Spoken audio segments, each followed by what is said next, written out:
Mon nom est Martin Thomas Côté en compagnie d'Alan Lévesque et de Jean-Nicolas Boucher. Vous écoutez Les Injustes. Nous sommes dans l'âge du geek. Dans cette ère d'égalité, d'acceptabilité et de justice des internets, règne une ombre. 4 chevaliers de la culture populaire vont briser les standards.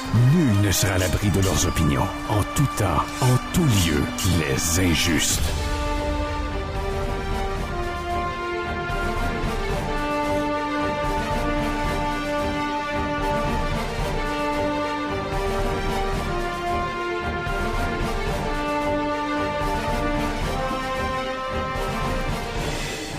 Messieurs, faut vraiment que je vous aime. Pour vrai, là, faut vraiment que je vous aime beaucoup. T'as-tu checké ton micro, là? On dirait qu'il sonne du nez. Ouais, dit-il avec la voix la plus enrhumée au monde. C'est terrible. Je peux pas croire que je viens de faire 4 heures de radio puis que je m'en retape encore 1h30 avec vous autres. Je vous aime. Beaucoup. Là. Ben oui, mais c'est correct. On va payer ton rhume en même temps, là. Ouais, c'est ça, nous autres aussi, on t'aime, là. On veut tes babites. Ben en fait, non, je voulais pas le skipper parce qu'il y a trop de bons sujets, pour vrai. Oh, oui, effectivement. Il y a des films qu'on est allé voir, il y a une bande dessinée dont on n'a pas pu parler la dernière fois parce que Jean-Nic avait lu la mauvaise. On va en parler, je l'ai lu, le volume 1 de Dark Knight of Steel. Bon, fait que là, tu devrais être correct, normalement, là. Oui. Tu vas comprendre de quoi on parle. Ah oui. Ben, Okay. j'ai hâte de voir où c'est que ça s'en va, là. Comment ça t'as hâte de voir ce que ça s'en va, c'est fini? Non, on a inclus les 6 premiers. Il me niaise, là. Ouais, il fait par exprès, Il c'est fait, sûr. il fait exprès, là. Puis moi, l'épée, je pogne, là. Martin pogne. Ouais, moi, je pogne là-dedans, là. C'est moi le cave. Donc, on parlera effectivement de Dark Knight Steel Return. Dark Knight of Steel. Dark Knight Blade of Steel. Blade of Steel Return, awesome. Game. Volume 8.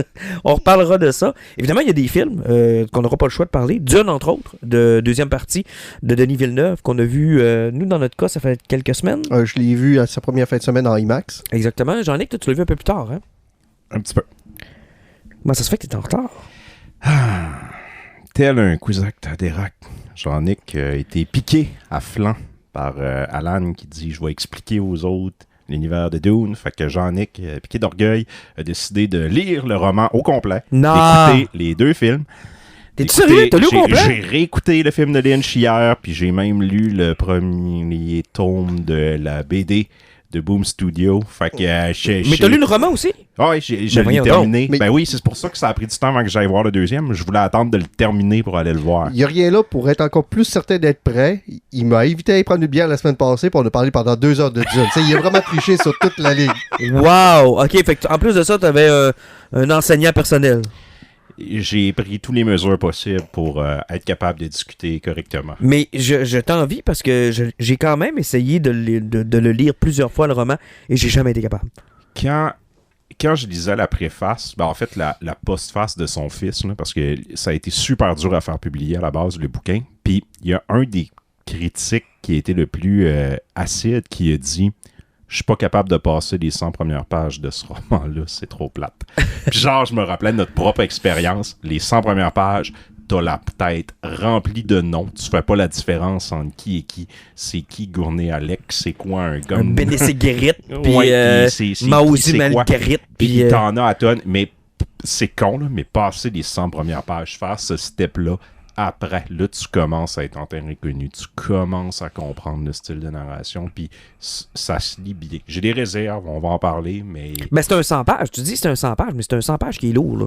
Ouais. C'est un 100 pages caractère 4, là. Mais sur un 850 pages, c'est comme il y a une petite partie. Faut passer Ouais, cette faut espèce passer au de travers, mur mais psychologique. c'est quand même, tu sais, je veux dire, ça demande une tâche. là. Ouais, c'est deux bonnes soirées de lecture, passer à travers ça, puis après, yeah! Ouais, effectivement, parce que ça restera toujours le problème avec l'écriture de Dune. C'est vu qu'on est dans la préscience, l'auteur a écrit le roman encore en préscience parce que la personne qui subit est au courant de choses qui sont vraiment trop loin dans le futur. Et le lecteur n'est pas tout à fait au courant de ça, mais sauf qu'il veut à peu près rien spoiler, mais tu as toujours l'impression que le monde sont toujours 10-15 coups avant toi, puis c'est dur à embarquer. Puis aussi commencer avec le Colm Jabbar en disant le dormeur doit se réveiller, là. C'est parce que c'est loin avec le dormeur se réveille. Puis savoir c'est quoi le dormeur qui se réveille, c'est très loin. Puis tu penses que le gomme Jabbar, ça va avoir une importance particulière, mais ils en font plus. Ben, tu sais, Ouais. pas que ça n'a pas d'importance, c'est comme calme-toi, c'est comme c'est un test qui passe là, puis ça va avoir, oui, de l'incidence sur le personnage, mais ça reviendra pas. C'est pas Dans le fond, un objet qui revient dans tous les jours. C'est tellement con, c'est juste pour tester si tu es un animal ou pas. Un animal va réagir de façon instinctive, tandis que l'humain va être capable de le contrôler. Je te dirais que c'est un peu comme si Star Wars avait commencé ses 100 premières pages pour expliquer la ferme expérimentale d'Owen, là. Ouais, aussi, il avait commencé par raconter comment, genre, l'Empire retombé, qu'est-ce qui est arrivé, mais sans vraiment parler des Jedi, sans nous donner de précision. En tout cas... Mais je vais assurément m'y risquer un jour, de retourner dans mes vieux jours. Je le conseille. Si vous j'ai doutez, quand même juste 38 ans, il me reste encore du temps. Mettons que il y a des classiques que j'ai redécouvert ou découvert plus tard, où j'étais peut-être pas rendu là, ou j'ai pas fait le pas pour le faire, puis là, regarde. Tu sais, je veux dire... J'ai quand même réussi à lire Le Seigneur des Anneaux quand j'avais 16-17 ans. Tu sais, puis il y en a qui me disent qu'ils sont pas encore capables de le lire aujourd'hui. Les chansons y compris. Non, je les ai skippées. T'as jamais lu les chansons? Es-tu malade? Moi, y a-tu de quoi de plus choquant que de lire une chanson pas d'air? Ben, ça fait partie du plaisir. Essayer de trouver un air pour faire surtout que c'est une traduction française puis que les rimes marchent pas, c'est encore plus facile. Ouais. C'est terrible, honnêtement. Là, t'es en train de lire ça. Ah, de la merde. Non, j'ai pas lu ça, là. C'est terrible. Je vais vous avouer que les chansons de Seigneur des Anneaux, j'ai lu, mettons, les 2 premières. Les autres, je les ai lues comme on lit un journal. Là, genre, les 2 premières phrases, les 2 dernières, on va chercher les mots-clés. Moi, les chansons, je vous le dis tout de suite, j'ai jamais rien compris. Mais bon, on parlera de Dune, partie 2. On parlera de Ghostbusters, qu'on a vu hier. Partie 2 aussi. Ben, deuxième film de cette... série-là. Effectivement, l'Empire de glace. Ben, 2e ou 4e. C'est comme... Ouais, c'est le 2e de la nouvelle franchise, mais c'est le 4e film en tant que tel. Et avant de commencer tout ce bel épisode, je veux avoir vos impressions sur 3 bandes-annonces qui sont sorties dans les derniers jours. On va peut-être en rajouter, parce qu'il y a beaucoup de bandes-annonces qui sont sorties. Oui, il y en a plusieurs. C'est très effervescent, puis j'ai l'impression que c'est pas étranger aux performances des différents films au box-office depuis le début de l'année. Là. Même qu'on peut étirer ça de l'an dernier aussi. J'ai l'impression qu'on essaie de se rattraper ou de lancer des projets. C'est-tu moi ou Alien Romulus? J'en avais entendu un peu parler, mais pas tant. Moi, sérieusement, je m'allais Romulus puis la série TV. Ben moi, je pensais que c'était encore Neil Blomkamp qui était attaché à ce projet-là. Ouais, non, lui, il a sacré son cas, ça fait longtemps. Puis je suis content de voir que Ridley Scott est encore là, mais seulement en arrière. À la production, c'est Fede Alvarez qui va réaliser. C'est le gars derrière Don't Breathe et surtout derrière le remake de Evil Dead. Un gars. Mais là, tu parles de quel? Le remake de l'an passé? Ou celui de 2000... Ça serait comme la deuxième partie, là, celui qui est sorti. C'est celui avec la fille qui a des problèmes de consommation. Ok, le reboot, là. Ouais. Ok, moi, je l'ai adoré, celui-là. Ben, moi aussi. J'ai adoré ça. Il y a le nouveau que j'ai pas vu, là. Celui qui se passe dans un appartement, là. OK. En tout cas, il partage beaucoup. Moi, je l'adore. Okay. Il est à voir, mais c'est pas le palmarès qui est derrière. Il fait partie de ce petit palmarès de reboot que je trouve qui ont bien fonctionné. Oui. Honnêtement. Ils ont changé assez d'éléments que ce soit le fun, mais en même temps, ils ont assumé le côté fun, trash. OK, là, vous êtes pas-tu prêt à me frapper? Dans cette courte liste-là, je mets le nouveau Robocop. Je l'ai aimé. Je suis pas capable de l'haïr, même s'il y a plein de faiblesses. Ouais. J'ai trouvé ça bon. Il y a le défaut de se comparer au chef-d'œuvre de Verhoeven, mais moi, mais je déteste pas le remake. Il se tient bien sur lui-même. Puis surtout, c'est le côté éthique, la façon qu'il était travaillé de façon différente était très intéressant. Ouais, moi, j'ai trouvé ça intéressant. C'est un bon scénario. Là. Moi, je pense que c'est un bon remake. Dans ma courte liste, là... Bon, OK, mais là, vous m'avez pas frappé, fait que je vais ajouter Nightmare on Elm Street. Non, OK, parfait. Je l'ai jamais vu. Oh shit, non. OK, fallait que tu me frappes. Ça va d'un pire. OK, c'est bon, parfait. Fallait que j'en trouve un que t'allais me frapper. Non. Mais non, OK, fait que c'est le gars de Evil Dead. Exact. Moi, la bande-annonce, écoute, je peux pas dire qu'on voit grand-chose, là, mais j'aime l'atmosphère qu'on retourne à l'horreur. Oui. Et ça, j'aime ça. Puis il y a des facehuggers qui courent partout. Ouais, ça avait l'air lettre un petit peu, ça sentait le CGI, mais j'étais comme, OK, si au moins le côté horreur est franchement assumé, parce que, tu sais, le premier, c'est un film d'horreur. Par contre, ça joue beaucoup sur la tension. On voit pas la créature, c'est du suspense. Ramener le suit, là. Si on voit un alien en CGI comme dans... c'était Prometheus, ça? Non, c'était l'autre après, c'était Covenant. Covenant. Ah, il était-tu lettre? Hey, c'est parce que... Mais en fait, le alien de Covenant a exactement le même problème que les dinosaures de Jurassic World. C'est qu'ils ne sont plus en contexte. Puis ils sont à lumière. Ils sont à lumière. Tu sais, je veux dire, le alien de Covenant, il est sur la paroi du vaisseau. au soleil. Je continue à le dire, peu importe comment le CGI est bon, ça ne remplacera jamais des effets pratiques. Puis, Non. Les Puis la aliens, suggestion. c'était l'âge d'or de ça. Là. Oui, puis la suggestion aussi. Ben oui, Puis de les- oui, particulièrement puis pour le premier. Bon, puis de les placer dans des contextes où ils sont mis à leur avantage. Tu sais, le T-Rex sous la pluie, en pleine nuit, dans une attaque de véhicule, c'est beaucoup plus menaçant que l'espèce de gros Indominus Rex dans le milieu d'une volière. là. Même dans le très moyen Aliens 3, que les aliens pognent le clone de Ripley, puis il se rend compte qu'elle a une mère Ah oui, hein? derrière. Il colle pratiquement sa face, là. C'est tellement intense. Non, moi, Alien... Surtout qu'il y a un bout de caoutchouc sur le prothèse. Tu sais, on s'entend que le problème des suites de Alien, que ce soit le 3, le 4 ou Prometheus ou encore Covenant, c'est que on s'est un peu éloigné de ce qu'était le premier. Tu sais, et c'est de la faute à James Cameron. Ouais. Il a réussi, James Cameron. Aliens, c'est du génie, là. Mais Aliens, c'est comme... C'est un autre... C'est dans le même univers, mais dans un style complètement différent. C'est ça, il s'est amusé, mais malheureusement, les autres... Ben, je dis ça, mais j'aime une coupe d'affaires dans le 3, puis j'aime beaucoup le 4. Puis... Moi, le 4, je l'aime beaucoup. Moi, ce que j'ai aimé le plus dans le 3, c'est lui qui avait apporté que le fait que les aliens, c'est selon l'autre qui ont... Ouais, ils se transforment selon la personne dans laquelle ils font leur gestation. Exactement, parce que lui, le alien était Les plus chiens, petit, puis il agissait comme un chien, justement. Puis souvent, les films ont le problème de... Ils ont rien que quelques personnages attachants, tu sais, dépendamment de lesquels, mais moi, j'ai de la misère avec le 3 pour les personnages. J'aime bien ceux-là dans le 1, mais ils sont pas particuliers. Tu sais, il y a Ripley qui est là, je m'attache pas Ouais, beaucoup mais aux le autres. 4, il est génial. Le 4, je capote là-dessus pour son cast de personnages. C'est Ils sont incroyable. le fun. C'est eux autres que je me rappelle. Ils sont tous le fun. C'est ça, je les aime, puis j'aime l'esthétique du film. Là. Puis même, Ripley était écœurante parce que là, elle est un hybride. Ouais, Elle à est la plus fois juste, alien. elle est plus juste Ripley. tu sais. J'ai tellement pas aimé la fin de ce film-là, par exemple. Hein, l'être parfait qui revole dans le... Ouais, qui se fait sucer par le trou de l'espace. Il est tellement laid avec son petit nez blanc. Il est laid, mais il y a tellement une allégorie ou une métaphore, appelez ça comme vous voulez, là, mais je mélange mes mots ce soir, mes excuses. Mais il y a de quoi de beau dans la fin de ce film-là. Tu sais, ça demeure... C'est de l'évolution, mais elle rejette pareil. Ouais. C'est comme la suite logique de deux créatures qui se rencontrent, puis la mère rejette son... Ouais, Son- c'est comme une mère qui flush son bébé naissant. Ben, à quelque part, là. Ouais, C'est à peu près ce que tu es en train de dire, là, mais... Ben, à quelque part, c'est... Je sais pas. C'est refuser d'aller de l'avant, tu sais, je veux dire, dans leur tête, c'est comme deux bonnes créatures qui réussissent un hybride, qui est supposé être finalement mais, le tu sais, c'est à peu Le près- meilleur des deux. le c'est meilleur pire des deux. au c'est à final. peu là, près c'est le comme pire si des ton- deux au c'est final. à peu près comme si ton enfant ressemblait d'un pingouin puis tu l'as jeté dans une rivière. Ça ferait On salue tellement un Pee bon Wee film. Herman. Avec... Je viens de te faire une belle Oui. transition puis t'as Ouais, pas sauté ouais, dedans. Pee Wee Herman a fait ça dans Batman Returns. Mais bref, le fait qu'il ait montré beaucoup dans mon annonce d'Alien, moi je fais comme ok, je trippe un petit peu sur l'esthétique, j'aime le côté horreur de la chose, j'ai confiance, genre j'aime ce Ok. qu'on a vu. Next, The Penguin. The Godfather dans Batman, littéralement. C'est comme ça que je l'ai perçu. Moi aussi, c'est comme ça que je l'ai vu. Puis je pense qu'ils l'ont vendu comme ça. Il va-tu vraiment avoir un Batman 2? Je sais pas. Ouais, rien qu'un an plus tard. Puis en même temps, c'est correct. Mais est-ce qu'il va y avoir un Batman dans cette série-là, tout court? Ben, il y a des rumeurs que Pattinson a été vu sur le set. Ben, moi, je Fait pense que, qu'il est tu sais, là, surtout avec le tournage qui est reporté pour l'autre, je pense qu'il serait fou de s'en passer. Est-ce qu'il va avoir un rôle central? Je penserais pas, mais un caméo dans un ou deux Ben, épisodes. je pense il faut que oui. tu vois Bruce Wayne passer une ou deux fois. Oui. Puis s'il y a quelqu'un d'un sou, ben, on a vu qu'est-ce qui se passe avec le Mandalorian.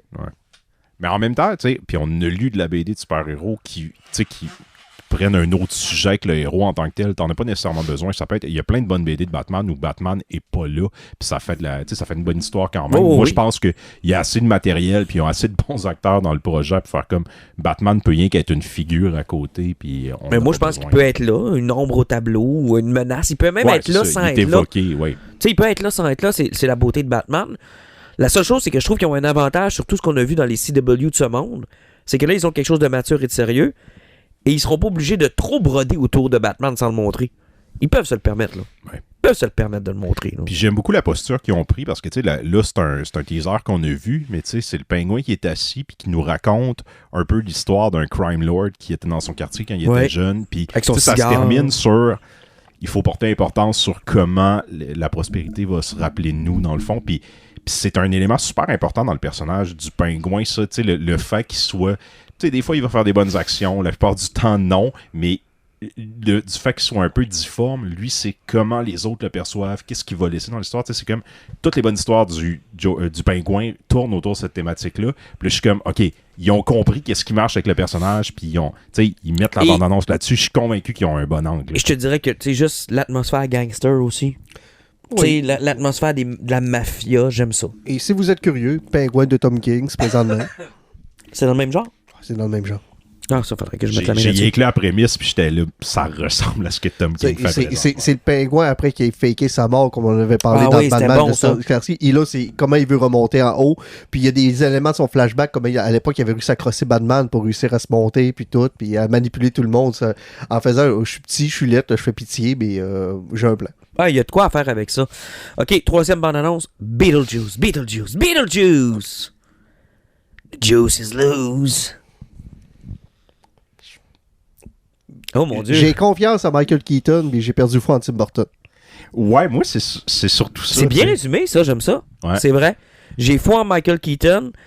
Je trouve ça triste pour lui, ce qui est arrivé avec The Flash. Ouais. Je trouve ça vraiment triste. Je l'ai réécouté de Flash là, 2 semaines avec ma blonde, puis on a eu Quel beaucoup de accident de fun, train, mais là. c'est ça, tu sais, avec un peu plus de perspective, c'est comme, tu sais, tellement de potentiel gaspillé. T'sais, ils Ce ont- qui fonctionne, mais... Tu sais, je souhaite que Michael... Parce que Michael a été vraiment sur les breaks de repas. Peut-être même qu'il les reprend beaucoup trop tard. Puis j'aimerais ça m'amener à voir une entrevue, parce que j'ai écouté quelques entrevues qu'il a données. Puis j'aurais aimé ça m'amener, tu sais, à voir dans un livre ou whatever, tu sais, entre 92 et aujourd'hui, là, où il y a eu 1 million d'occasions de revenir, là, Ouais. puis qu'il l'a pas fait. Si aujourd'hui il le regrette, pour quelle raison il le fait maintenant, puis pourquoi... Tu sais, là, il a raté un peu son retour avec The Flash. Et je trouve ça vraiment dommage. Ouais. Parce que lui, il avait... Écoute, on l'a vu aux Oscars, là. Là, il a embracé He ce is côté-là. fucking là. Batman. Ouais. Tu sais, Pour les fans aux Oscars, c'était malade, ce moment-là. c'est Batman. Hey, Pour Danny moi, c'est DeVito, Batman. Schwarzenegger, c'est la scène qui font semblant d'être des vilains. Il m'a puis qui brisé le donnent. cœur. Oui, il m'a littéralement défenestré. Ouais, oui, il m'a pitché Il vers m'a la tête. lancé vers la fenêtre. Puis là, c'est pas rien que ça. Il ose être assis devant nous autres. Puis là, Ouais. Keaton, là, c'est qui est comme... Ah ouais, Ah, bring amène it ça on. ici. Amène ça ici. Et ça, je suis content. Maintenant, est-ce qu'il peut réussir son retour en Beetlejuice? Qu'est-ce qu'on a à raconter? Puis tu sais, j'ai réécouté le premier il y a pas longtemps, là, puis je cherche encore à savoir pourquoi j'ai aimé ça, parce que l'histoire est un peu... Il y en a pas vraiment. Ouais, c'est parce que le film est le fun, point, c'est tout. Ouais, puis Tout Beetlejuice, c'est pas le point central du film. Non, et l'humour fonctionne dans ce film-là. Il y a un humour noir. Puis, tu sais, le stop motion, tout est cute. Puis tout. L'esthétique du film fonctionne. C'était de l'excellent Tim Burton. Oui, Oui. mais tu sais, je veux dire, comme Jean-Luc a dit, Beetlejuice est un peu inconséquent même dans le film. Ouais, puis c'est un peu le vilain, mais c'est ça, il est souvent en arrière-plan. Il sert pas à grand Baldwin, chose. puis, C'est l'autre, là. Ouais, les deux les morts, deux fantômes, là. c'est ça. Le C'est eux couple autres qui histoires. tiennent, puis la petite Lydia un peu, qui là, elle va jouer un peu un rôle de Stranger Things, mais elle est rendue Moi, la môme, puis... Moi, je soupçonne là, Tim Burton d'avoir une planète hexagone à quelque part où il fait des clones de Winona Ryder, puis de Jenna Ortega, puis de... Tu sais, ces petites actrices Helena Bonham Carter, Ouais. qui ont toutes un peu le même style. Ils sont toutes des petites gottes un peu. Qui ont là. toutes un peu le style petite gothique, là, genre, qui font des... Ça n'a pas de bon sens. Jenna Ortega, je la regarde, là, puis...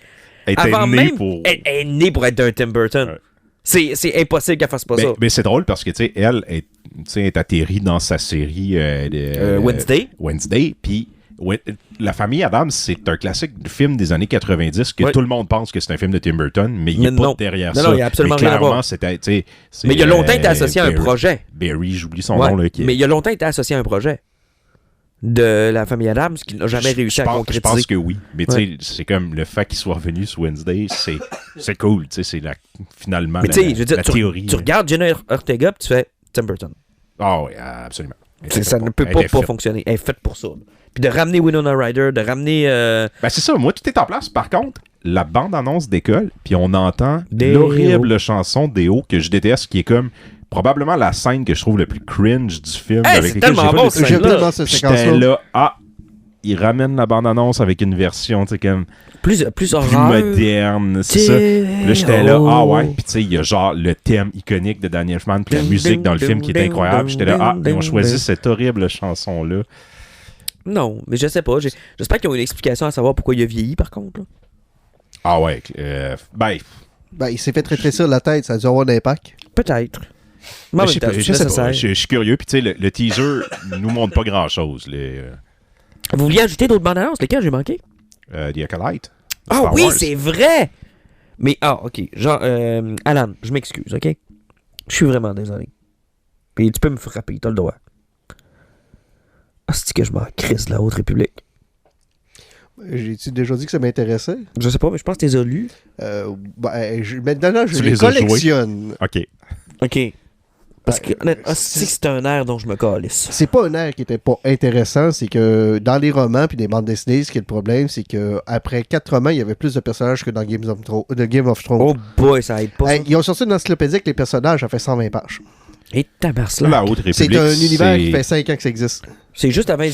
Tout ce qui est avant Épisode les un, événements dans le fond. d'épisode C'est 1. 150 ans avec épisode 1. Ouais, mais t'as peu, là, The Acolyte, c'est 50 ans avant. 50 ou 100 ans. c'est Ouais, pas ça, fait 50, clair. là, dans ces alentours-là. Là. Mais c'est pas une période qui m'excite. J'ai vu la bande-annonce, j'ai vu Carrie-Anne Moss, c'est cool. Les costumes, tu sais, des Jedi qui sont plus proches de Obi-Wan dans l'épisode 4, là, tu sais, les costumes traditionnels, là, tu sais, c'est correct. Plein de sabres de couleurs. Puis là, c'est sûr qu'on va sûrement voir Yoda, j'imagine. Normalement, oui. Bon. Parce que dans Haute République, il est là aussi, là, des romans puis des Ben là, bandes il y a dessinées. là. 870 ans, là, j'espère qu'il est là. Il y a un truc dans Balance que j'ai trouvé cool. On va voir un site, I guess, là, le sable laser qui passe en spinant puis qui découpe comme des arbres. Ça, j'étais comme, ça, c'est une shot cool. C'est un concept que j'aime. Mais tu sais, ils ont- c'est très petit dans le reste. J'étais Oui. comme là, Ouais, ils ont on pas montré verra, grand-chose on verra. non plus, là. Ouais. Mais tu sais, il se paraît que la série, c'est 8 épisodes, c'est des épisodes qui sont très courts. Ils ont des idées pour plusieurs saisons. Puis moi, s'ils vont sur des épisodes qui sont courts, normalement, ça veut dire que ça va être concis, ça va être précis, puis ça va pas faire comme les épisodes de 40 minutes, parce que des fois, tu fais comme ils sont peut-être un petit peu perdus là-dedans. Puis il faut pas oublier que, tu sais, la saga Skywalker, puis même qu'est-ce qui s'est passé après, ils peuvent presque plus rien faire là-dedans. Puis ils sont liés parce qu'il y a 60 ans qui mènent assez. On sait exactement où est-ce que ça mène. Ah, ils sont piégés, là. Puis, tu sais, une fois qu'ils vont avoir fait 30, là, ils sont fourrés, ils ne peuvent plus rien faire après. Là. Tu sais, ils vont faire Rey avec son école. Là. C'est juste pour dire à quel point. C'est une époque qu'ils sont fourrés, il faut qu'ils réussissent à y jouer ailleurs. Puis, la Haute République, c'est à peu près tout ce qu'on aime de Star Wars sans ses gros défauts. Oui, mais il y a un piège dans lequel ils peuvent tomber. Ben, enfin, je pense qu'il y en a plusieurs. Ben moi, il y en a un que je vois, puis c'est celui du fanservice. Si l'on se met à nous montrer Darth Plagueis, puis là, les débuts de Chancelier Palpatine, puis là, on nous approche des éléments à ou moins des personnages 5 ans, qu'on C'est connaît. trop loin, mais non, mais tu sais, c'est parce que. Mais Plagueis, ça sera pas trop loin. Plagueis, ouais, peut-être tu vas être un petit peu jeune, mais tu sais, rendu là, pourquoi moi, tant qu'ils peuvent parler de bien d'autres choses, de Darth Bane, ou tu sais, et parler un petit peu des origines des sites, peut-être s'emmener un petit peu tranquillement pas vite sur Sepacol et compagnie, là. C'est pas cool. Ça, c'est ce que vous espérez. Puis finalement, la série, ça va être à propos d'un adolescent cool qui est le père d'Anakin. Ah, sais-tu quoi? Il pourrait exactement aller là.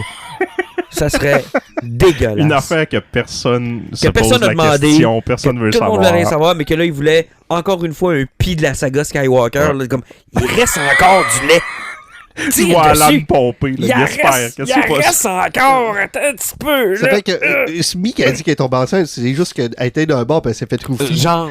Ah non mais avoue que ça pourrait être le genre là, de nous arriver avec un asti d'affaire de lien de la Skywalker saga ou un Kenobi out of fucking nowhere qui est genre l'oncle du grand-oncle de choses. Et ça serait complètement con parce que, tu sais, ils choisissent l'époque où ils veulent raconter cette Il y a- histoire-là. Ils il y a- peuvent faire ça 200, 300, 50 ans avant. Tu sais, Il n'y a pas de important. Jedi Kenobi avant Obi-Wan. Hein? Dans sa lignée, il n'y en a pas avant. Ouais mais c'est canon juste quand ils décident que c'est canon. Je suis S'ils pas sûr décident qu'en introduisent un, Alan, là, c'est désolé, c'est terminé. Puis J'ai des gros doutes. le livre qui va avoir contredit ça, Ah, d'un coup, va ouais. devenir legend. Terminé, merci, Ah, bonsoir. Ils oseront pas aller là, mais tu sais, c'est parce que il faut qu'ils aient joué sur d'autres terrains. Puis c'est un univers où ce qui est le fun, c'est que la Haute République a une esthétique qui est plus propre, qui est plus peaufinée. Parce qu'à l'époque, le sable laser, c'était comme une relique qui était belle. C'était quelque chose qui travaillait beaucoup. Ça fait que tout le monde avait des hills qui étaient personnalisés, qui étaient dorés, qui avaient des pièces spécifiques dessus. Tout ce qu'on voit dans Star Wars avec la famille Skywalker, dans le Skywalker, c'est à l'époque où les Jedi ont été pété.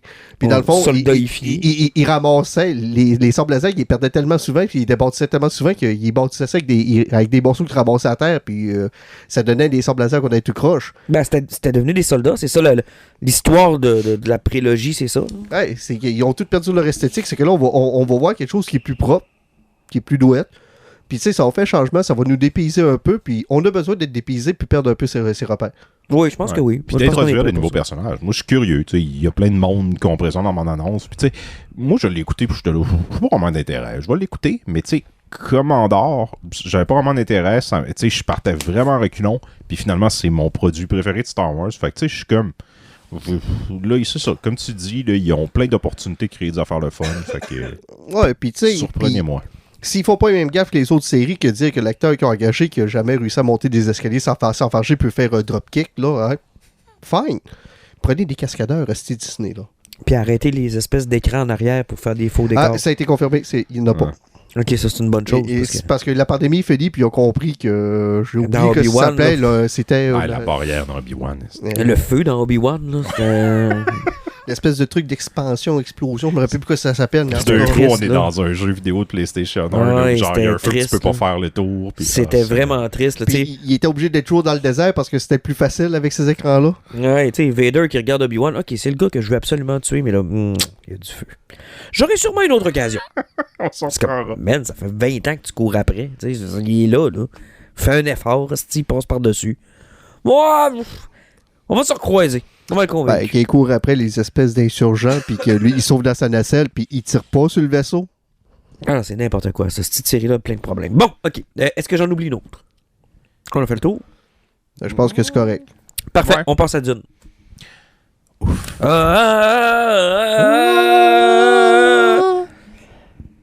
Partie 2. Qui veut commencer? Je vais commencer. En gros, le film dure presque 3 heures. C'est très long. Le film, visuellement, est Irréprochable. irréprochable. Je pense que je peux pas y enlever beaucoup. Ben, je pense que tu peux même pas le critiquer. Honnêtement, tous les choix, tout est fait. Les angles de caméra, les costumes, tout est beau. Tout est beau. Il dure 3 heures. Stilgar, 3 phrases. Les Mantats ont disparu. Pas les... C'est quoi les Mantats, ça? je vais en parler tantôt, parce que je vais t'expliquer pourquoi ils les enlevé aussi. C'était le gars dans le dans le 1, là? premier film, celui qui se spinne les yeux. là, c'est comme qui est l'espèce d'ordinateur C'est ça, exact. humain. Là. Ouais, c'est parce que, Et les conseillers. c'est parce que le djihad hitlérien, je vais en parler tantôt, il ne pouvait pas embarquer là-dedans, c'est que les Mantats ont voulu qu'ils sautent. Là. Ça fait que Paul a de l'air incertain, Shani est semi-gossante, et le film ne travaille que sur un aspect, c'est le Messie de Dune, qui va mener vers son prochain film. Donc, tout travaille sur le djihad de Paul pour faire tomber l'Empire. Et tout pivote alentour de ça. Et toute la lourdeur, l'importance, la profondeur politique de Dune disparaît pour un élément que Denis Villeneuve va apporter dans son 3e film. Faire place à la religion. Faire place à la religion, le fanatisme. Et les dangers associés à ça. Là. Exactement. Et, parce qu'il y a un message politique, je pense, dans ce film-là, de la part de Denis. Ben, c'est parce que avec ce qui se passe de l'autre côté de l'océan, c'était comme un message qui était un petit peu ambigu en ce moment. Ouais. Là, moi, je l'ai perçu comme ça, là, mais même aux États-Unis.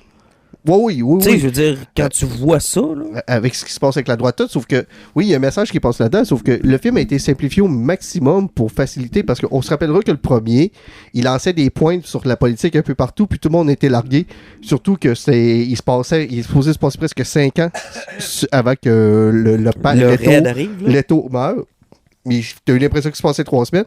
C'est qu'il y a une simplification au maximum, c'est que si je connaissais pas l'univers, j'aurais été voir ce film-là, je me serais pas senti biaisé. J'aurais pas eu l'impression d'être venu en bateau. Puis j'aurais pas été perdu partout. Là, le gros problème, c'est que je fais mon geek canal. Moi, il y a tout un côté, un univers politique qui m'intéresse dans Dune.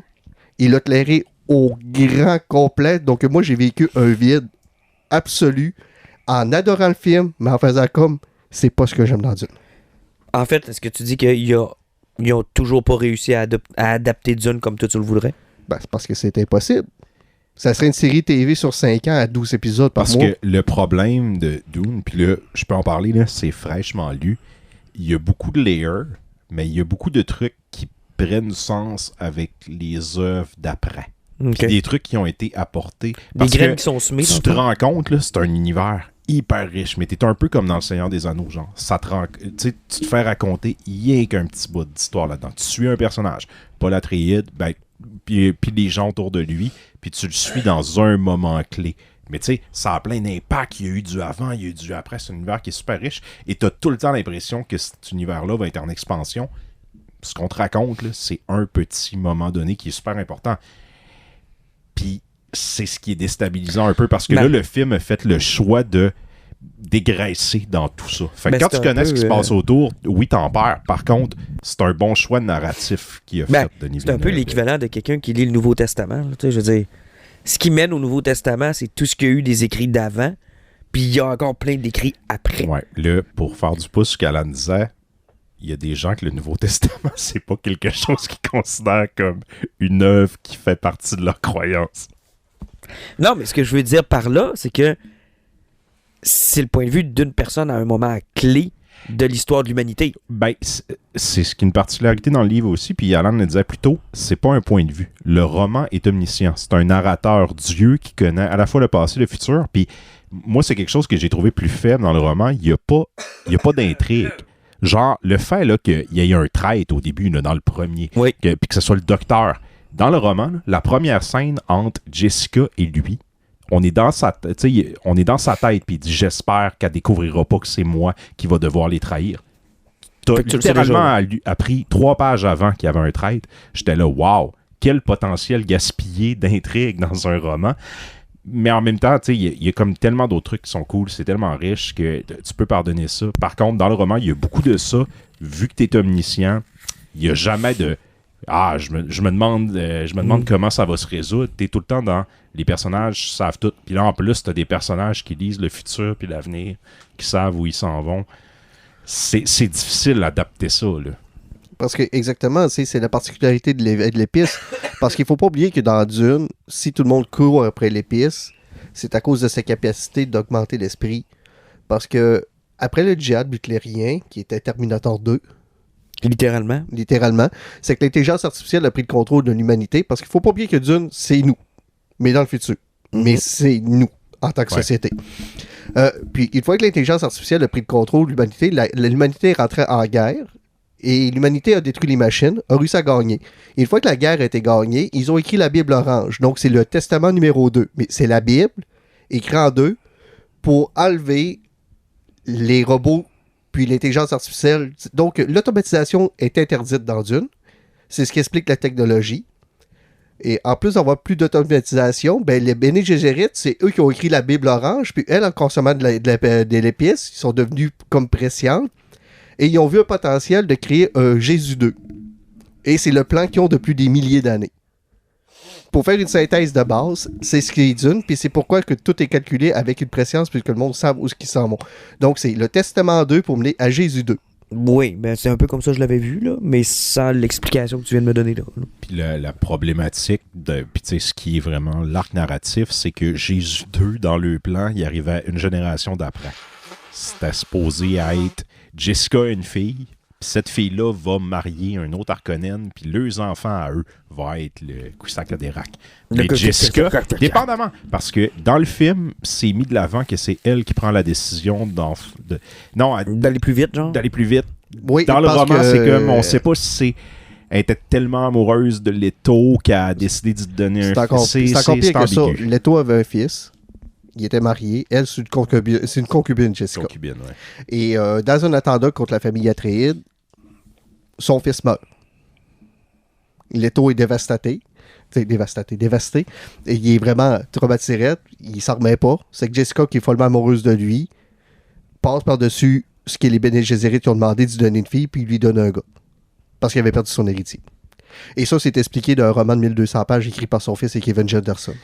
Ouais, c'est ça. Heureusement, Booms Comics l'ont sorti en 12 numéros qui se lisent très bien et vous avez tous les éléments. Sérieusement, si vous voulez connaître les prequels avec la House Atreides, House Harkonnen et House Corino, boum, en 12 numéros, adapte les Parce 3 que- romans clés. Tu sais, pour quelqu'un comme moi là, qui a rien lu, rien vu, là, d'abord, le film, faut vraiment être attentif. Là. Puis sur 3 heures, c'est dur. Beaucoup, là, ouais. Puis tu sais, il s'est pas aidé dans son casting. Là.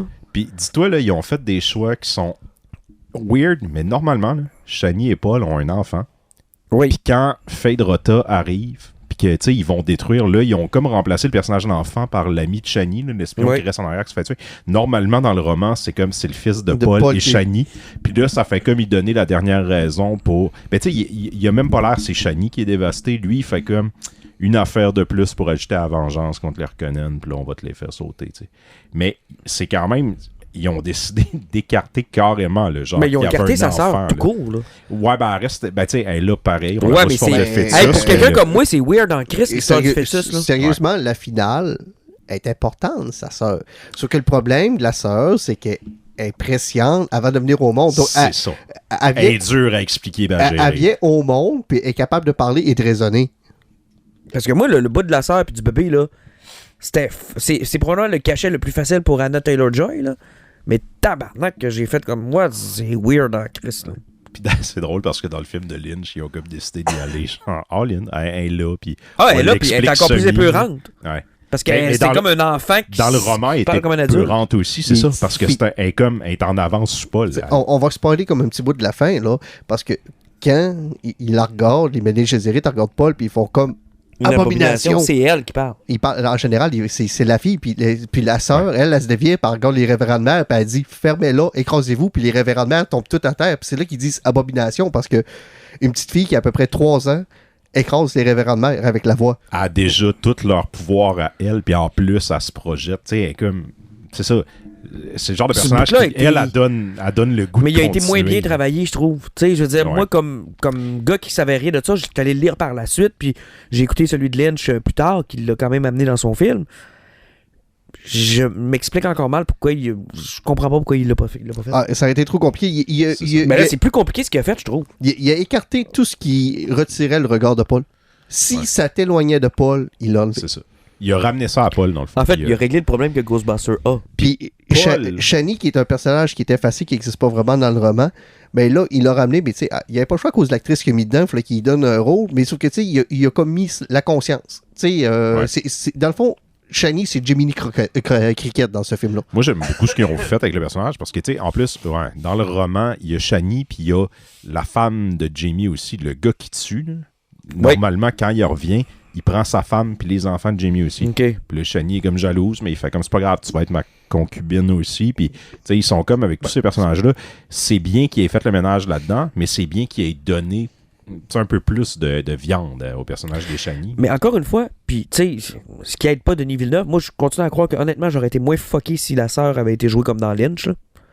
Pour vrai, moi le fœtus, là, j'avais ma blonde à côté de moi là, qui était comme je comprends pas. Je comprends pas qu'est-ce qui vient de se passer. Mais même sur le fait qu'il a oublié d'expliquer beaucoup de choses, puis tout était passé sur le fanatisme religieux, là. Si je te dis, qu'est-ce qu'un couchage à Dérac? C'est une messie, ça, c'est ça? C'est parce qu'une révérende mère qui envoie l'eau de vie ramasse toutes les connaissances du côté féminin. Donc, elle a juste les côtés, toutes les connaissances d'un seul côté de la généalogie. Tandis que si un homme est capable de prendre ça, Ce qui était le cas de Paul. il est capable d'avoir le deux côtés de la généalogie. Ça fait qu'il y a. Ben, je veux dire, au niveau exponentiel, c'est un arbre généalogique. Mettons que tu remontes sur les premières générations de l'humanité, de tout ce qui remonte, là. À chaque génération, tu ne remontes plus rien qu'un part de la famille, tu remontes les dents. Mm. Ça fait que, au niveau de sa connaissance, là, est infiniment plus haut. C'est exponentiellement plus élevé. Là. Puis dans le roman, du moment qu'il y a la scène où ils se font capturer et qu'ils arrivent tous les deux dans le désert, qu'ils sont ensemble, il y a un revirement dans le personnage de Paul où là, quand il est dans le désert, il passe par-dessus sa mère. Puis là, il commence à la traiter comme Dans le, elle est premier en film, arrière de lui. dans le premier film, ça a été très bien travaillé, ce point-là. Ouais. C'est le 40 minutes d'après qui était lourd.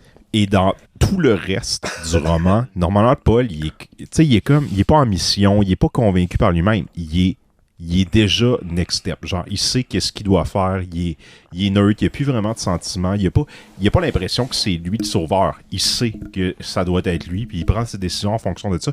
Sa mère est comme tout le temps en arrière, puis elle fait comme, tu sais, j'ai un peu perdu le contrôle. Puis c'est intéressant ce que Villeneuve a fait, parce que là, il te fait vraiment sentir que c'est le plan de Jessica. C'est elle qui est en arrière, puis lui, c'est ça, c'est un espèce de messie fou, il est rentré dans sa tête, il est convaincu qu'il fait la bonne chose, mais t'as l'impression qu'elle est en arrière et elle contrôle tout ça. Tandis que dans le roman, cet élément-là, c'est vraiment, après le désert, là, elle a failli le suivre, là. Elle joue son rôle. Parce que Paul, c'est déjà comment il gagne la guerre. Ouais. Ce qui est un peu plat. Puis dans le roman, il veut pas y échapper tant que ça. Il sait que ça doit aller là. Dans le film, ils ont joué le côté, tu sais, il veut repousser, il veut pas aller dans le parce sud. Que, tu sais, c'est le côté justement que Mentat, qu'est-ce que c'est? Parce que vu qu'il n'y a plus d'ordinateur dans cet univers-là, les Mentat bouffent de l'épice en mongol, puis c'est des supercomputers. Tu sais, dans le fond, les processeurs que tu as dans un ordinateur de nos jours, ça calcule moins vite que Mentat. Paul, il est comme ça, on voit plus ça. C'est pour ça qu'ils ont quelque chose des probabilités, puis qu'ils disent qu'est-ce qui pourrait se passer à ce moment-là, ils calculent les probabilités, puis ça va. Paul, lui, il est totalement ailleurs. C'est que lui, plutôt que voir, si je prends tous les événements qui sont là, je suis capable de voir qu'est-ce qui va se passer, lui, il est capable de prendre cet élément-là, fait comme ça va mener à ce futur-là. Ce futur-là, si je prends tous les éléments, ça va mener à une autre step. Il est capable d'éliminer tout en calcul pour arriver à un futur qui est pratiquement certain. Puis le problème de Paul, c'est qu'il veut pas devenir omniscient, puis il veut pas devenir prescient, et il veut le combattre. Mais en même temps, en voyant la finalité de ça, il sait qu'il n'y a pas le choix, parce que s'il le fait pas, ça va être 100 fois pire. Donc, il accepte son destin. Par contre, là, on va embarquer sur les éléments qui fonctionnent. Tempête, là. Comment apporter un vilain sans que, tu sais, je veux dire, tu as quand même 2 films de presque 3 heures. Ton vilain principal, au-delà du baron Harkonnen, va être Fade. Comment tu l'apportes, tu le présentes, il n'y a rien dénaturé. Il l'a fait presque comme dans le roman. Puis, tu sais, wow, chapeau à Austin Butler, là, Elvis de l'année passée. Lui, il s'est habité de ce rôle-là. Wow, il est extraordinaire. Super présence. Puis même s'ils ont fait un personnage qui est un peu plus vieux, là, mais le côté homosexuel de Maudit Baron est très travaillé là-dessus. Puis, sauf que dans des romans, c'est encore plus triste parce que Fade, il y a à peu près 16 ans, ce qui fait qu'il y a un côté extra pédophile là-dessus. Là, puis dans les romans, c'est littéralement « Amenez-moi des esclaves qui ressemblent à Fade ». Là, dans le film, ils sont allés ailleurs un petit peu. Ils ont moins... En fait, c'est parce que ça, c'est une affaire qui date aussi. Là. C'est comme... Les affaires que j'aime moins dans le roman, il n'y a pas de zone de gris beaucoup. Tu sais, les Harkonnen sont des méchants, vilains, gris, noirs. Tu sais, il n'y a pas de... genre, ils n'ont pas d'humanité. Ils n'ont pas vraiment de raison de faire ça. C'est la politique à laquelle que Frank vivait à l'époque. Puis David Lynch a décidé que les Harkonnen, c'était des roues. Fait que c'est comme, ce qui représente genre le mal pur, c'est des roues pour David Lynch. Puis dans le roman, c'est des homosexuels pédophiles. Ouais. Fait que tu sais, c'est comme si, tu sais, la pédophilie, ok, mais genre, c'est comme si l'homosexualité se ramassait pognée là-dedans. Genre, il y a un homosexuel dans l'univers de Dune, puis c'est le méchant des méchants, puis il est pédophile en plus. Fait que cet élément-là, je comprends pourquoi Denis Villeneuve, il y a comme... Ben le Chris, ça a passé pas mettre ça là. Parce que, tu sais, c'est comme si ça identifiait automatiquement. Non, il pouvait pas faire ça. C'est maladroit, ça, c'est daté. Puis... Ben, ça date de l'époque à laquelle ça a été écrit. Là. Exact, c'est ça. Ouais. Mais, puis je vais y revenir parce que je l'ai abordé tout à l'heure, puis on n'a pas eu le temps de... On est parti sur autre chose, mais il y a eu un gros problème de casting aussi, là. Moi, Florence Pugh, Florence Pugh, Rebecca Ferguson, puis Léa Seydoux, là. Avec un voile sur la tête, c'est la même fille. Là. Sérieusement, Léa, ça m'a pris du temps de reconnaître. C'est l'écart qu'elle a entre ses dents qui m'a fait remarquer à un moment donné que c'était elle. Parce que, sérieux, ils étaient tous pareils. Moi, j'ai fini par les reconnaître, là, mais ma blonde à côté, elle m'a dit Crime, c'est-tu la même fille depuis tout à l'heure? Je dis non. Il y en a une qui est l'impératrice, il y en a une qui est la mère de Paul, puis l'autre, je sais pas, là. Mais pour revenir sur les Harkonnen, Gay Prime, quelle idée de génie, vu à cause qu'ils autres qui ont un filtre à cause du soleil et les rayons UV. La planète est en noir et blanc.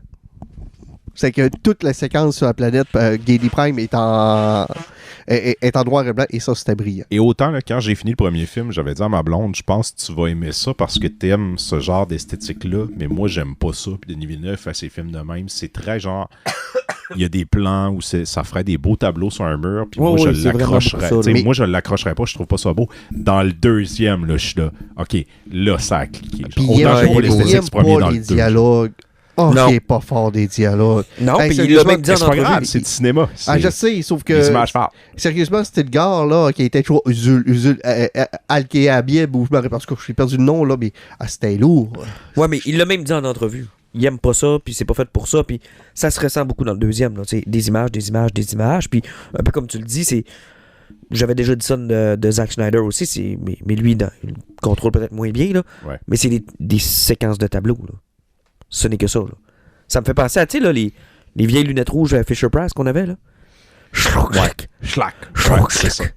Puis c'est une image après une image, après une image, après une image. Toutefois, ces images-là fonctionnent bien. Moi, la scène où, genre, Paul et Shani font comme se lier là, quand ils vont péter un ramasseur d'épices ensemble. Là. Wow, quelle super scène d'action qui fonctionne bien. Et c'est la seule qui fonctionne. Les autres séquences par après, là, c'est ça, c'est parce que c'est des tableaux. Tu vois le gros vaisseau qui est dans les airs, là, ça fige, ça recule, tu vois le plan complet. 3 lasers qui passent au travers, ils explosent, mais le plan est stoïque, il ne bouge pas. Ouais. Tout ce que tu vois, c'est 3 lignes de laser passent au travers, puis tu le vois exploser, puis s'écrouler. Moi, je le voyais, j'étais comme, on dirait une scène de montage des années 80 qu'une toune, genre, puis là, ils s'entraînent, mais là, c'est comme, c'est les Fremen qui tranquillement reprennent le pouvoir, tu sais. Tu vois qu'ils font de la marde, puis qu'ils font sentir à l'empereur aux Harkonnen. Ouais, mais tu sais, ça, c'est l'autre bout. L'empereur, moi, je ne connais que ce que j'ai vu des 2 films de Denis Villeneuve. À peu près présent dans 10 pages dans un roman de 1000 pages. Mais il est là. Le plus qu'il est là, c'est dans le film de Lynch. Aussi, genre. Lame? Ouais. Oui. Okay.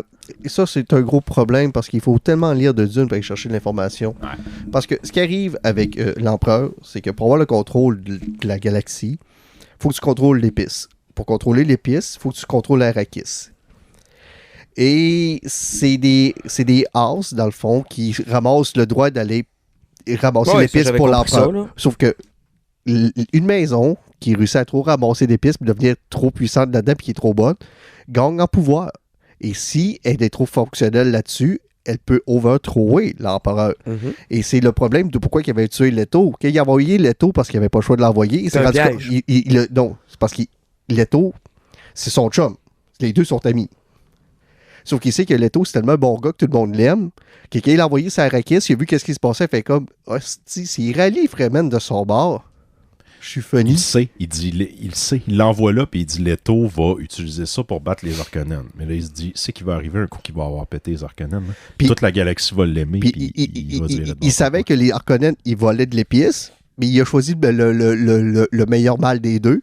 C'est qu'il a fait sauter Leto pour avoir le contrôle. Puis l'important de l'empereur, c'est qu'avec les Tlaxus, les cloneurs, c'est qu'il travaille à réussir à cloner l'épice. Parce que s'il est capable de la créer une synthèse, il n'a plus besoin de la planète, donc il a son monopole. Mais tout ça est expliqué dans des romans autres. Tu sais, c'est ça. Là, c'est de l'univers étendu. Honnêtement, mais pour répondre à ta question, je te le dis, l'empereur, il est là à peu près 10 pages dans les 1000 pages de Dune. Tu sais, c'est comme le principe qu'il raconte, c'est Gurney Halleck qui retrouve dans le film avec les contrebandiers. Tu sais que personne ne sait au sud d'Arrakis qu'est-ce qu'il y a parce qu'il y a rien que des tempêtes de sable, puis que finalement il y a des millions et des millions et des millions de Fremen, alors qu'ils pensent qu'il y en a peut-être 1 500 000 sur la planète. C'est que les contrebandiers ramassent de l'épice avec l'aide des Fremen, puis l'épice qu'ils ramassent, ils les envoient à la guilde des navigateurs. Mm-hmm. Puis en frontant de l'épice aux navigateurs, les autres, ils brouillent les radars du sud d'Arrakis. Ça fait que les Fremen sont capables de monter leur armée, leur grossir, puis faire leur projet pour réussir à verdir la planète, à l'abri de tous. C'est beaucoup trop pour moi. C'est ça que je dis, c'est parce qu'il y a tellement... C'est impossible, tu peux pas mettre ça dans des films, c'est impossible. Puis, tu peux tellement pas le mettre là, que j'ai réécouté celui de Dune hier, puis c'est comme... De Lynch, tu veux dire? Ah, oui, mon Dieu, de Dune. Ouais, la version de Lynch, puis c'est comme, c'est exposition par-dessus exposition. Tu sais, le film commence, puis c'est toujours de la narration, et c'est même, ça devient chiant. Là. Les personnages font rien que s'expliquer des concepts du roman sans arrêt, parce que ils sont comme le spectateur suivra pas. Tu vois une shot d'un château, puis là, après, ils parlent, ils expliquent des concepts, puis là, je me dis, c'était pas une bonne manière de faire ça. Là. Ouais. Puis Villeneuve, c'est ça, il a coupé dans le gras, il l'a adapté. On peut chialer certains éléments, mais il en a fait quelque chose de concis qui respecte quand même les grandes thématiques, qui est visuellement impeccable. Mais moi, le 2, comme le 1, j'étais pas sûr, puis le 2, il a fait quelque chose qui t'intéresse à l'univers, puis je pense que c'est ça qui était le plus important. Ouais. Il s'est fait découvrir cet univers de Dune que tout le monde dit qui est trop lourd, qui est trop compliqué. Mais là, tu me l'as pas mal convaincu en 20 minutes. Je suis comme, j'ai les yeux blancs, mais je veux mourir. Puis tantôt, je t'écoute, je fais comme, man, sérieux, c'est lourd. C'est parce que le chef du Clarion est sorti en trilogie de 200 pages. Ça doit, personnellement, j'oserais jamais lire ça, là, mais... ça, c'est le bout que j'ai rien compris dans le film. Là, à m'amener, ils ont des nukes. Mais maintenant, je te pose la question, Martin. Les armes nucléaires, c'est comme... ça a été écrit à fin 60. Ouais, C'était en pleine guerre froide, puis en guerre à l'armement, ça fait que toutes les familles avaient le droit d'avoir des nukes, mais personne avait le droit de les utiliser. Tu sais, c'était ça va avec la mentalité de l'époque. C'est ce que tu disais, Jean-Luc? Je vais te poser la question, parce que je connais la réponse pour Alan, je la connais pour moi aussi. Quand tu as terminé le deuxième film, on s'entend que c'est ouvert. Est-ce que ça te donnait le goût de continuer à savoir, genre, qu'est-ce qui se passe par après, de connaître plus sur cet univers-là? Non. OK, toi, avec moi, le les deux films me vont, puis ce que ma réponse ne te dit pas que j'ai pas aimé les films. Ouais, non, c'est pas ça. Ça a pas piqué ta curiosité. Okay. Oui, j'ai trouvé ça intéressant, mais en même temps, un peu épeurant, puis honnêtement, c'est gros. C'est bien trop gros, puis c'est bien trop compliqué. Là, ce qui arrive, c'est parce que Messie de Dune, tu sais, le djihad de Paul, on le voit pas. Messie de Dune, je pense, c'est 20-25 ans après. Il a gagné sa guerre, puis c'est tout l'élément politique pour faire tomber l'empereur, puis prendre sa place, puis ils font des feedbacks sur ce qui s'est passé. Parce que c'est Freeman qui sont partis, ils ont pris contrôle de la galaxie. Comment t'adaptes ça en film? Puis, je suis pas sûr, là, mais tu sais, je viens de le finir, là, mais je suis pas mal sûr qu'à la fin du premier roman, la fin est très très proche. Là. C'est vraiment, tu sais, discussion avec l'empereur, ils viennent de gagner, puis tout. Il y a pas les House reconnaissent pas ton acte. Là. Pas sans genre, il faut qu'il passe. Là, il sait qu'il faut qu'il passe, c'est tout. C'est pas une question s'ils sont d'accord ou pas. Mais c'est pas adressé. Dans le roman, ça se termine, c'est comme rien qu'il offre son deal à l'empereur, il dit, je vais marier ta fille, puis genre, tu sais, tu vas continuer à vivre, puis ça va convaincre les autres. Mais dans le film, ils ont fait le choix de dire les autres maisons ne reconnaissent pas ta légitimité. Puis là, il fait comme, on part en guerre. Puis le film finit avec ça, ce qui est quand même crissement gros, là, parce que là, c'est en train de te dire, là, tu sais... Là, c'est go. On est parti. Tandis que dans le roman, il avait laissé ça. Là, je comprends que dans Messiah, on est plus tard, puis c'est arrivé. Là. Mais il a fait un choix quand même de... Ouais, puis là, on comprend bien qu'avec les résultats au box-office, il y en aura un troisième. Là. Jusqu'à date, il a pogné 500 millions. Donc, à 600 millions, il pogne un profit. C'est sûr qu'il va le faire en fin de semaine prochaine. C'est même pas un enjeu. Puis pour un film de science-fiction de 3 heures, ce type-là, c'est qui incroyable. Qui me fait saigner du nez là, à chaque fois qu'on en parle. Là. Je veux dire, le premier avait été limite rentable, puis ils ont greenlighté le 2, puis ils considèrent ça comme un succès. Les salles de cinéma venaient d'ouvrir à pleine capacité avec la masse d'en face, puis il avait réussi à faire ce cash-là. Enlève ça, là, puis le film faisait 150 de plus. Rappelle-toi, il avait voulu aussi l'imposer sur leur HBO Max. Oui, effectivement. Là. Parce que Denis Villeneuve a dû se battre pour ça. Je suis allé le voir mercredi, à Chicoutimi, 3e semaine, puis on était quand même genre une vingtaine. Là, mercredi, là, pire soir, pas en spécial, 3e semaine du film, on était quand même 3 heures de film. Ouais, c'est ça, 3 heures. Donc ça veut dire qu'il y a encore un bouche à oreille. C'est ça, je pense que le film a encore des jambes. Là. OK. Êtes-vous prêt à passer à Ghostbusters? Frozen Empire. Qui c'est qu'on va appeler? OK. C'est drôle. J'ai lu la critique du Devoir ce matin. Et on dirait que c'est moi qui l'ai écrit. J'ai lu celle-là aussi d'un petit peu. J'ai lu celle-là du titre de IGN, puis j'ai fait Chris, c'est pas exactement ce qu'on a dit hier. J'ai vraiment été surpris. C'est rare que je rejoins les critiques sur un film, puis je pense qu'on s'entend tous pour dire que j'ai eu du fun au début et à la fin. Mais le problème, c'est que le film dure 2 heures. Et il y a trop de monde. Ils ont regardé tous les personnages du premier, puis ils ont réussi le moyen de les incorporer dans le film, même s'ils n'en avaient pas besoin. Puis ils en ont rajouté des personnages. Il y a tellement de personnages dans ce film-là. Il y a tellement de personnages dans ce film-là qu'il y a même des duos, des équipes de personnages qui ont la même mission. Et il y a des missions qu'on abandonne. Qu'on fait comme... C'est qu'ils faisaient déjà, eux autres? Ah oui, ils allaient faire ça? Ah, finalement, ils n'ont pas eu besoin. On va les ramener. Finalement, c'est un fouillis. Pour vrai, là, je comprends pas ce qu'ils voulaient s'en aller. Je sais pas ce qu'ils voulaient faire. Ils ont voulu plaire à tout le monde. Je sais pas si c'est Dan Aykroyd qui a dit on veut absolument être là. C'était absolument pas nécessaire que les anciens soient là. Moi, je pense que on nous avait bien vendu les nouveaux. Ouais, exactement. Le flambeau t'a bien transmis. La famille de 4, c'était ce qu'on avait besoin. Les Ghostbusters sont 4 personnes, c'est tout ce qu'on avait besoin. Je vais faire un résumé rapide avec une prémisse, puis après je vais dire un petit peu mon appréciation. Veux-tu qu'on y aille clip par clip? C'est pas très long, là. Effectivement. Donc, le film commence, ils sont dans Ecto One, ils sont dans New York, puis ils courent après un dragon fantôme. Et c'est malade. Tu sais, les personnages qu'on avait laissés du dernier film, là. Paul Rudd, sa blonde, la petite fille Spengler, puis le gars de Stranger Things. Génial. D'ailleurs, retiens bien le petit gars de Stranger Things, là. Cachet le plus facile de l'histoire. Il fait rien dans le film. Rien. Il se fait enlever 2 fois par Slimer. T'sais, il fait rien. OK. Puis on le voit quand même beaucoup dans la bande-annonce. Non, il fait rien. Il fait rien. Donc, on est dans New York. On attrape le fantôme. Ils détruisent une partie de la ville, donc ils vont voir le maire. Le maire est fâché, comme dans les premiers Ghostbusters. Dans le fond, c'était le bras droit du maire, le gars du civil qui coupe le... Ouais, on le voit dans la bande-annonce aussi. il est revenu, là, c'est ça. Faire fermer le projet. Donc, même dynamique, tu sais, ce qui est intéressant dans ce bout-là, c'est que c'est comme un clin d'œil au premier. Tu sais, tu te dis, d'autres personnages, même problème. Tu sais, c'est-à-dire qu'ils sont des héros, puis à la minute qu'on n'a pas besoin d'eux autres, ben là, c'est du monde qui sont fatigants. Ça coûte cher. Mais là, ils décident de travailler sur un autre côté. Phoebe, qui La est jouée petite par fille. McKenna Grace, qui était déjà awkward socialement. Ils décident d'en faire un outcast parce que c'est elle qui a tiré du pistolet partout puis qui a détruit une partie de la ville, puis elle est mineure. Ça fait que le maire l'interdit d'être un Ghostbuster parce qu'elle est trop jeune, donc elle devient l'outcast de la famille. Mais elle est déjà socialement awkward, puis involontairement, elle est une outcast, puis ils font juste plus la pousser à côté pour une side quest. Une side quest qui mènera à rien. Parce que c'est un plan qui était impossible à avoir. En fait, c'était quasiment le backup du backup plan. Ben, c'était impossible parce qu'il ne pouvait pas savoir qu'elle allait écouter le cylindre. Ça marche pas. Il n'y a rien qui fonctionne. En tout cas, peu importe. Fait que là, on est là-dedans. Elle va jouer aux échecs parce qu'elle est en crise dans Central Park. Et là, il y a un fantôme qui joue aux échecs avec elle. Et là, ils ramènent ce qui, moi, m'a dérangé le plus du dernier Ghostbuster, mais qui était intéressant parce que c'était un hommage à l'acteur Harold Ramis, Egon Spengler. Parce que dans Ghostbuster, les manifestations de fantômes, c'est pas genre des fantômes comme toi puis moi qui racontent des histoires puis qui côtoient des humains. Là. C'est pas. Non, C'est des monstres. Là. C'est toujours des gros fantômes. Et là, la fille apparaît en jouant aux échecs, puis elle se rend compte que, tu sais, parce qu'elle sait qu'Egon n'est pas là. Puis là, la fille, elle a à peu près 16-17 ans. On va dire, elle est chillax au max, OK?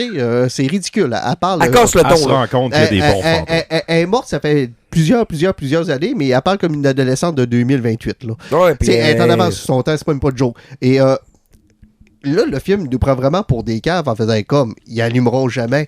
Bizarrement, elle meurt d'un feu, puis elle est toujours en feu, puis le film s'appelle Frozen Empire. Elle a aucun élément pour gagner le film. Je te jure, aucune chance qu'elle sauve le film. Impossible. Ouais, non, Impossible. c'est clairement pas un personnage clé. Et c'est pas un personnage clé pour gagner, OK? Le pire, c'est que c'en est pas un. Oui, c'en est un. Ben, semi, là. Ben, oui, c'est elle qui fait gagner. Ah oui, c'est vrai, c'est elle qui allume le. Ah, c'est vrai.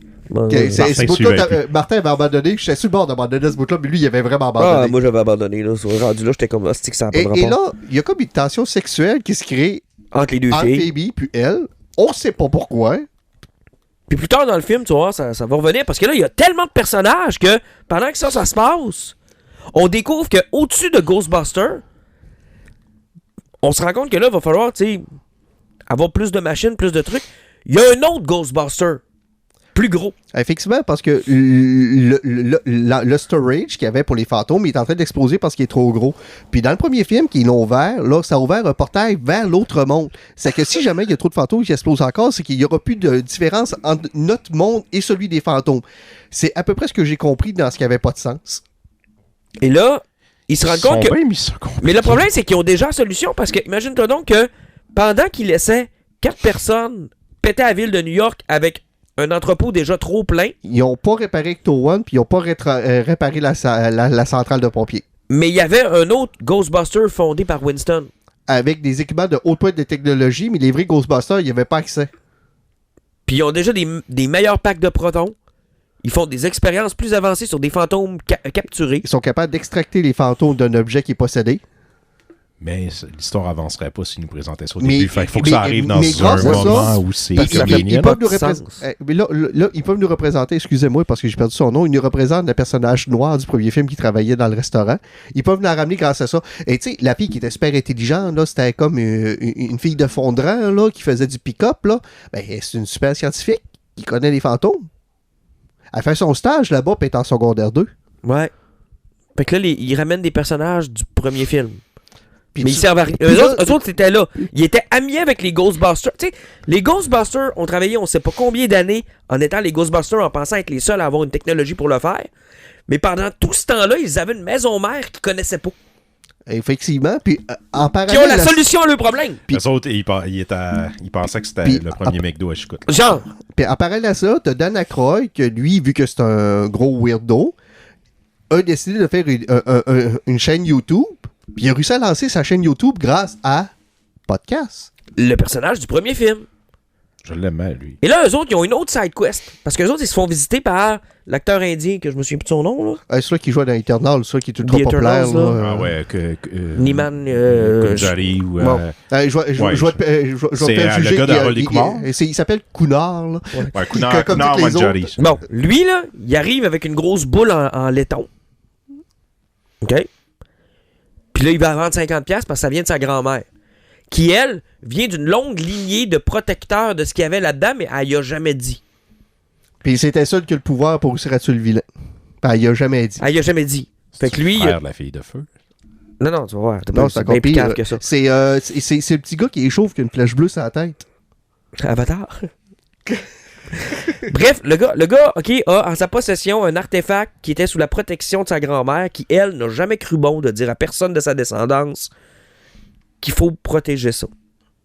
Fait que lui, il va la vendre à Dan Aykroyd. Cette patente-là se ramasse dans la grosse affaire de Ghostbusters.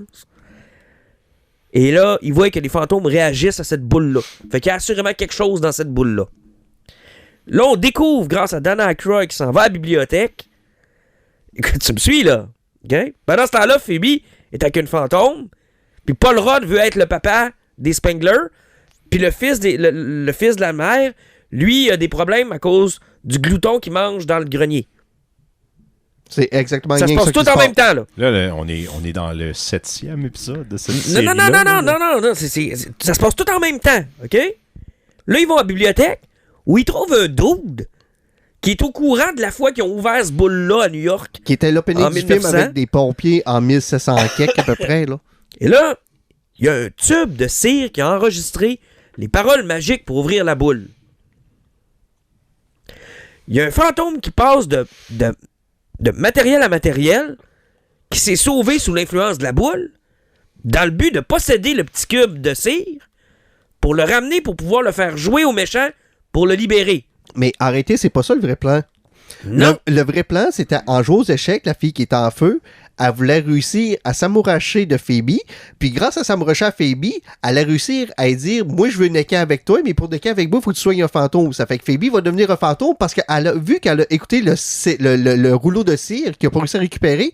Ben, Phoebe, elle a entendu, c'est qu'en contrôlant son fantôme, il allait pouvoir lui faire répéter. C'est pas une joke. Puis, What a mess. C'est pas une joke, OK? C'est insane ce que vous Non, c'est racontez pas, là. c'est pas une joke, OK? Ça fait que le gars, il avait aucune idée que ces éléments-là allaient se dérouler, Ça et marche. c'était son plan. OK. Tu sais, c'est quoi il s'appelait le deuxième? C'était le deuxième James Bond avec Daniel Craig avec dans Skyfall. Skyfall, son plan faisait du sens. Mais non, mais attends un peu, je te résume, là. Ils sont allés à la bibliothèque, il y avait un fantôme qui était supposé voler le tube de cire. Phoebe a entendu le tube de cire. Fait que la fantôme l'a amené dans le nouveau quartier général de Ghostbusters parce que, imagine-toi donc qu'elle peut devenir un fantôme pendant 2 minutes grâce à une machine qui extrait son fantôme d'elle. Mais une fois qu'elle est en fantôme, elle peut être sous le contrôle du méchant qui, lui, est enfermé d'une boule. Mais là, vu qu'il, dans une boule, il peut la contrôler, il peut y faire répéter ce qu'elle a entendu. Et ça libère le méchant. Il peut se Écoutez, libérer. moi, là, en voyant la bande-annonce, là, j'étais là, ben, OK, il vient porter la boule, puis il veut la vendre, puis genre, le petit gars de Stranger Things va cogner la boule sans faire par exprès, elle va tomber à terre, puis là, le fantôme de glace Non. va sortir. Non. Hey, puis c'est Non. pas le jour. OK, Non. pourquoi ils sont en ailleurs? Là, c'est con. C'est ça qui ben m'est trop arrivé. simple. Là, il n'y a pas assez de personnages qui touchent à ton histoire, tu comprends? Parce qu'il y a encore d'autres personnages, là, qui doivent tous faire quelque chose. Pendant ce temps-là, le gars qui a amené la boule, on découvre qu'il y avait une pièce dans sa maison, tout en laiton, pour protéger la boule. Et puis il appelait ça une chambre d'écho, parce qu'il n'y a pas d'écho.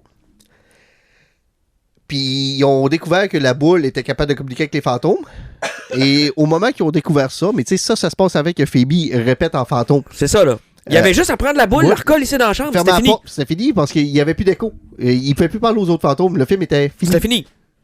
Ils l'ont pas fait. Fait que là, pendant que tout ça se passe, Bill Murray essaye de développer les pouvoirs du maître du feu, qui est le gars qui a amené la boule, parce qu'il vient de découvrir qu'il est d'une lignée de monde qui doivent protéger la boule, puis qui manipule le feu. Parce que, logique. Parce que, tu sais, tout le monde le sait que s'il y a une entité maléfique fantomique qui existe, ben, t'as une lignée de magiciens qui existe avec, là. C'est... Fait que là, Oui, t'as ça va de soi. ça va de soi. Ça a toujours été clair. Fait que là, dans t'as l'univers une vague de Ghostbusters. glace en CGI qui prend à New York, mais qui focalise sur la caserne de pompiers des Ghostbusters. Et il y a 0 fantôme à part le gros vilain. Donc, il y a eu le dragon fantôme au début, Slimer et le gros vilain. Ah, c'est vrai, on a vu la bibliothécaire. Oui. Et là, le gros vilain, son plan, c'est de se faire une armée de fantômes. Mais rendu au Ghostbuster, il libère les fantômes avec un Skybeam. Ah, il y a un Skybeam qui ouvre les nuages dans le ciel. Mais là... Là, ok, les fantômes là, sortent. OK? Attends un peu, c'est pas fini. Là, il va faire des pics de glace sans tuer les vrais Ghostbusters, alors qu'il a tué tout le monde avant. Puis là, le maître du feu va arriver. Puis là, la fantôme qui était en feu, qui restait juste une allumette, allume son allumette. Puis là, grâce à ça, le maître du feu peut maintenir le gros méchant. Phoebe est tellement brillante, elle, qu'elle avait mis du laiton dans son proto-pack. Et pour faire son protopack en laiton, elle a bûché les tuyaux pour descendre de la caserne de pompiers. Et 3 minutes après, tout le monde descendait par les 2 tuyaux. Ben, ils avaient littéralement scié les 2. Fait que là, elle tient avec son nouveau rayon laser. Lui, avec le feu.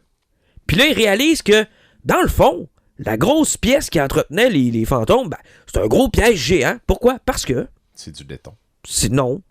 Parce que C'est juste parce storage, que- c'est un gros piège à fantôme. Ça fait que si tu fais... À la place, ça fait rouge, bleu, blanc. Si tu fais blanc, bleu, rouge, carré... Puis tu tires sa manette, ça devient un piège. Puis tu sais, t'as pas besoin de faire du rewiring, y a rien. Tu fais rien qu'inverser l'ordre que tu rentres tes pitons, puis ça devient un plan. Puis Dan Aykroyd s'en est rendu compte, genre 40 ans plus tard. Si ça serait rendu compte dans le premier Ghostbuster, puis Madame Chamallow, là, ça aurait pas toffé, là. Fait que là, tous les vieux Ghostbusters s'en vont pour activer cette manette-là, pendant que les 2 autres tiennent, puis que tous les autres personnages qui ont été introduits servent à rien. Vu qu'il avait 85 ans, toute la gang, c'est tout ce qu'il pouvait faire, tirer de manette vers Mais le je veux bas. dire, pendant ce temps-là, podcast, la fille noire, le nouveau scientifique Paul qui nous appelle. Rudd, le nouveau scientifique. Ils sont beaucoup, là. Ils sont quasiment 8 dans la pièce. Il y en a 2 qui travaillent en haut, puis les 4 originaux en bas. Puis la finale, c'est à peu près Phoebe qui gagne tout seul le fantôme. Ouais. Et t'enlèves tout le côté émotionnel, super fonctionnel du premier, parce que t'as le fantôme des Guns Spengler qui se pointe, puis qui vient l'aider à tenir son pistolet. Et là, tu fais comme, si que cette séquence-là, c'est de la nostalgie boboche, mais si ça fonctionne, et là, dans ce film-là, il n'y a rien. Il n'y a rien. Il n'y a pas d'ombre. Et là, t'as enfin la seule bonne joke de Bill Murray, à part le fait qu'il pitche des crayons dans la face du gars, là. Ça, c'était très drôle. Où là, le maire part pour les renvoyer, puis là, tout le monde, les médias sont là, puis il acclame les Ghostbusters, puis il dit « Ah, comme ça, tu nous aimes, on t'a sauvé! » Puis là, il est pogné là-dedans, puis il est obligé de dire que les Ghostbusters sont hot. Ah, puis Phoebe, à la fin du film, là, ben, quand Paul Rudd fait comme c'est beau, il y a un fantôme qui est là, faut qu'on aille le pogner. T'as Phoebe qui fait comme oui, papa! Mais on sait pas quand est-ce que la relation, parce que le seul fois que Paul Rudd a fait un gros speech à Phoebe, elle s'était sauvée, parce qu'elle était même pas dans sa chambre. C'est ça. Donc, le seul speech qu'il a fait de tout le film, elle l'a pas entendu. Parce que ça aussi, c'est un side quest de Paul Rudd qui veut devenir le papa de Phoebe. Mais c'était tellement loin dans le nombre de side quests qu'il y avait. Donc, je te résume, OK? Il y a le side quest de la boule, il y a le side quest de la bibliothèque, il y a le side quest de la fantôme qui a un plan qui était pas vraiment un plan, t'as le side quest du méchant, t'as le side quest des Ghostbusters originaux, puis t'as le side quest du gars avec le Slimer, là. Puis il y a le nouveau scientifique qu'on sait même pas son nom, puis on sait pas à quoi il sert. C'est ça. Mais là, OK, je vais faire 2 statements. Un, je vais citer mon messie, James Gunn, qui dit « On ne greenlightera pas de film tant qu'on n'aura pas un bon scénario. » Là, ça empeste. Là. On a fait du cash un peu que le premier, embarqué sur un scénario. Là. 2 semaines après, on a dit un scénario de prêt. Bon, on a une couple d'idées. Les acteurs sont là, on commence à tourner. Genre. Hier, quand je suis sorti du film, j'ai dit à Martin, j'ai fait ce film-là, c'est comme s'il n'y avait pas une crise de scène pour le faire. Je suis allé voir tantôt. Il y a des prédictions de 40-45 millions en fin de semaine, ce qui est même pas si mal que ça. Il n'y pognera pas parce que le film est trop mauvais et les critiques l'ont débattu. Mais 100 millions de budget. C'est de valeur sûre. C'est, Ça va faire son cash. c'est presque impossible de se péter la gueule à ce point-là. Puis quand tu fais une tournée avec du monde comme une jeune chanteuse là, de même pas d'à peu près 18 ans, là, ça coûte pas cher, la sortir de la petite fille. Là. Elle a pas vraiment de carrière, elle fait même pas encore de tournée en chantant. C'est que tout est ultra tranquille.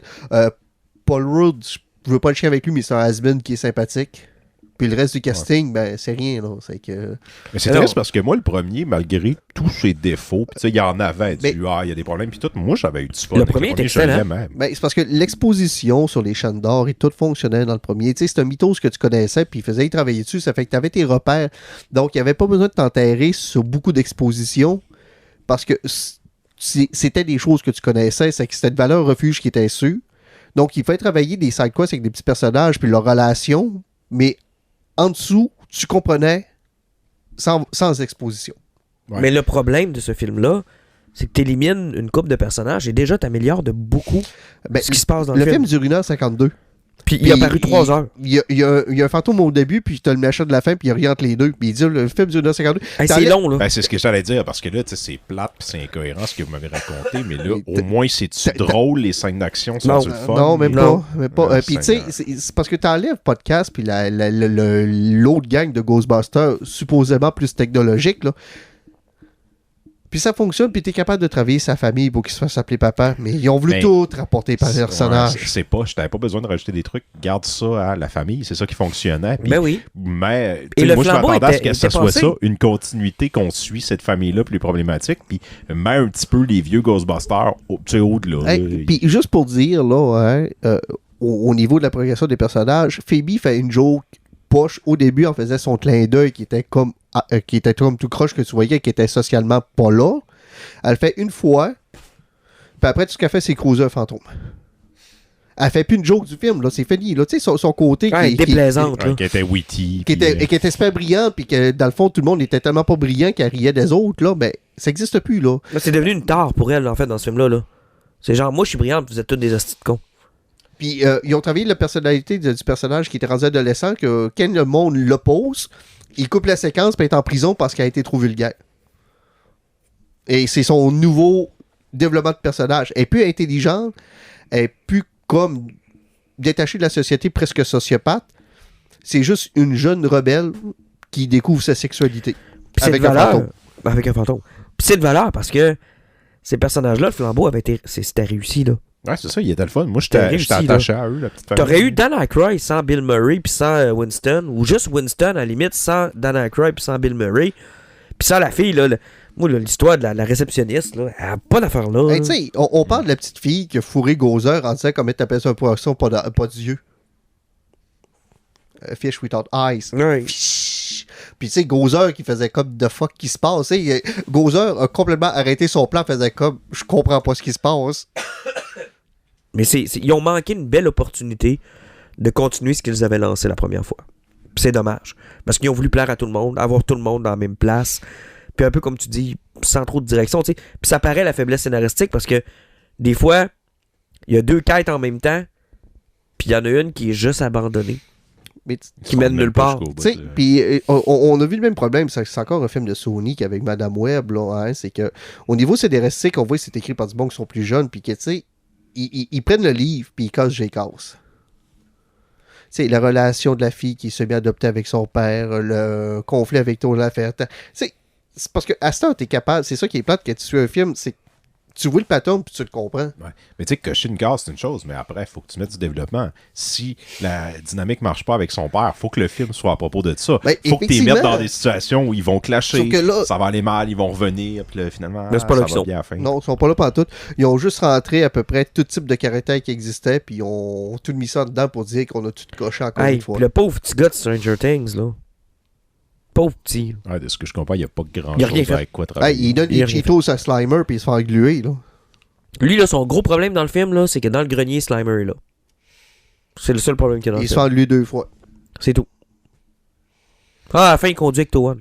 Ouais, parce que vu qu'il y a juste 18 ans, il n'avait pas le droit de chauffer parce que c'est un enfant. Là, il peut chauffer à la fin, c'est parce que elle l'a appelé papa, puis les autres, là, les parents donnent les clés à leur enfant plus vieux. C'est tout. C'est une belle évolution de famille qu'on sait pas pourquoi que c'est arrivé là. C'est un... Puis on peut même pas dire les enfants ont eu du fun. Il s'est rien passé entre les deux. Fait que c'est-tu payeur que le remake avec Melissa McCarthy? Oui. Puis, oui. Parce que c'est pas ce remake-là, oui. Sauf toutes les jokes de Chris Hemsworth. Oui, mais c'est quand même meilleur. Parce que celui avec Chris Hemsworth, au moins, j'ai ri une coupe de place. Parce que son aquarium, pas d'eau, ses lunettes, pas de verre. Et ce que j'aime le plus de Chris Hemsworth, c'est que quand ils se sont rendus compte que le personnage qu'ils avaient engagé pour faire le vilain était tellement vilain et mauvais et sans intérêt, qu'il s'est suicidé, puis Chris Hemsworth a pris sa place, puis il a dansé pendant 15 minutes à la fin, tellement qu'il savait plus ce qui s'en allait. Ça, c'est un chef-d'œuvre. Ouais, mais au moins, il y avait des fantômes, hostie, dans ce film-là. Oui, il y en avait beaucoup. Busting make me feel good. Ouais. Mettons. Mais c'est quand même un mauvais film. Là. Mais tu sais, c'est Ça parce que sera pas réhabilité parce que le dernier est pas bon. Là. Ouais. les seuls avantages de 2 des 3 derniers Ghostbusters, c'est qu'ils rendent Ghostbusters 2 de plus en plus épique. Tu sais, à chaque Mais fois... moi, ça a toujours été mon préféré. Ghostbusters est meilleur. Ouais. Vigo! C'est vilain au bout. C'est Ghostbusters du 2. génie, man! Non, Il est super bon, le deuxième. Hey, c'est À chaque épique! écoute, ça perd du galon. Le Hey, 2, c'est pas un C'est très du bon film. slime, puis ils défont la statue de la liberté. Avec la manette, la Super Ils reprennent SNS. littéralement le scénario du premier. Ils enlèvent tout ce qui était drôle puis edgy, tout ce qui était original. Non, le 2, ça c'est de la nostalgie. Non, là, le c'est 2, vraiment pas bon. le Le 2, 1, c'est un attends, film qui fonctionne bien. Le 2 a un meilleur méchant que tous les autres Ghostbusters. Quand on le compare au reste, Vigo! Vigo de Carpathian. Il est génial. Non? Moi, c'est le mien, Vigo. Ah, j'aime beaucoup Ghostbusters. je serais pas capable d'identifier en quoi Vigo est différent de Gazer. Mais c'est Vigo. Au-dessus d'une rivière de slime avec l'excellent Peter McNichol. Oui, c'est très drôle. Il était tellement bon, Peter McNichol, là-dedans. Arrête, là. C'est du génie, Ghostbusters 2. Quand ils se mettent à réparer dans la rue pour aller chercher le slime, puis là, ils font semblant qu'ils sont des travailleurs. Sérieusement, Peter Venkman, dans Ghostbusters 2, il est vraiment le fun. Il est extraordinaire. Parce qu'il fait le personnage qui est socialement acceptable en étant toujours le moins correct socialement. T'sais, C'est lui qui passe pour le bon gars dans le deuxième. Dans le deuxième, là, quand les 3 gars viennent dire « Hey, faut que tu viennes voir la rivière de slime », puis là, ça n'a pas de bon sens, puis ils sont tous des câlisses, puis il est avec Sigourney Weaver, puis « Est-ce que tu veux qu'on aille avec eux, ou tu préfères qu'on retourne au restaurant comme prévu? » Et genre, il passe pour un génie. Moi, je l'adore. Moi, le 2, pour moi, c'est mon classique à moi. Vigo! J'aime beaucoup le 2. Il y a beaucoup de points forts au niveau Tu sais, il y a un plan au moins. Vigo veut être dans le bébé. Ah ouais, non. Je il y a un dis plan. pas que c'est un étron le deuxième. si là, moi, mais il se compare pas au premier. on est combien de référents pédophiles depuis le début de Non, Vigo veut être dans le bébé, pas mettre le bébé. Il veut être dans le bébé. posséder, s'il vous plaît. Ben, posséder le bébé, Merci. même affaire, voilà. Non, Je préfère ça. je trouve ça génial, moi. Vigo! OK. Ah, ben, il existe au moins un fan. Ben, pas il existe un fan. Ah, arrête. Moi, c'est surtout que t'as dit, c'est mon préféré. Ah oui, sans aucune hésitation. Ghostbusters 1 est nettement Ouais, supérieur. Non, pour moi, le 2, c'est même pas dans le même realm. Es-tu un dieu? Non. Hey, Rick Moranis dans le 2. C'est grâce à lui. Sérieusement, la séquence où ce que Janine et lui veulent coucher ensemble, ça, par exemple, c'est pas un bon moment. Ah, c'était bon, ça, quand il garde le bébé. Non. C'est génie. là, arrête. On lui a donné un petit peu de pizza au Jean-Chouin, il a dormi comme. Ah, c'est du gars! Instant classic. Ghostbusters 1. Tout comme j'aime beaucoup Teenage Mutant Ninja Turtle 2. Ben, tu vois, c'est très semblable. Moi aussi, j'aimais beaucoup le 2 quand j'avais 5 ans, mais tu le réécouteras aujourd'hui. Oh non, ça a très mal vieilli, là. Tu vas voir. Mais il est fun. Autant, Turtle 1, il y a des affaires qui ont bien vieilli, Oh, qui sont le Turtle 1, fun. il est bon. Ghostbusters 1, la même chose. Tu vas réécouter Ouais, mais Ghostbusters 2, tu vas réécouter Turtle Ouais, mais 2, t'as peu. tu vas faire, OK, Non, t'as peu. à J'en 5 ai... ans, le 2 est meilleur Oui, dans mais- les deux cas, Oui, mais t'as peu. mais ça se dégrade. Les suites de ces films-là, tu sais, je peux même entrer Robocop là-dedans. là. Oui. Moi, Robocop 2, j'adore ça. là. Ah, c'est qui est mauvais. C'est... Mais Je dirais pas j'adore, on est tous d'accord. Robocop 2, Terminator. Robocop 2, Teenage Mutant Ninja Turtle 2, Ghostbusters 2, c'est pas des bons films. Non. On est d'accord. Et ils sont moins bons que les premiers. Ils sont moins bons que les premiers. Et c'est à cause que t'as dit Mais- tantôt, oui, mais- moi, c'est le bien. Oui, c'est les miens pareil. Tu comprends? Je suis capable objectivement de dire que les premiers sont les cultes classiques.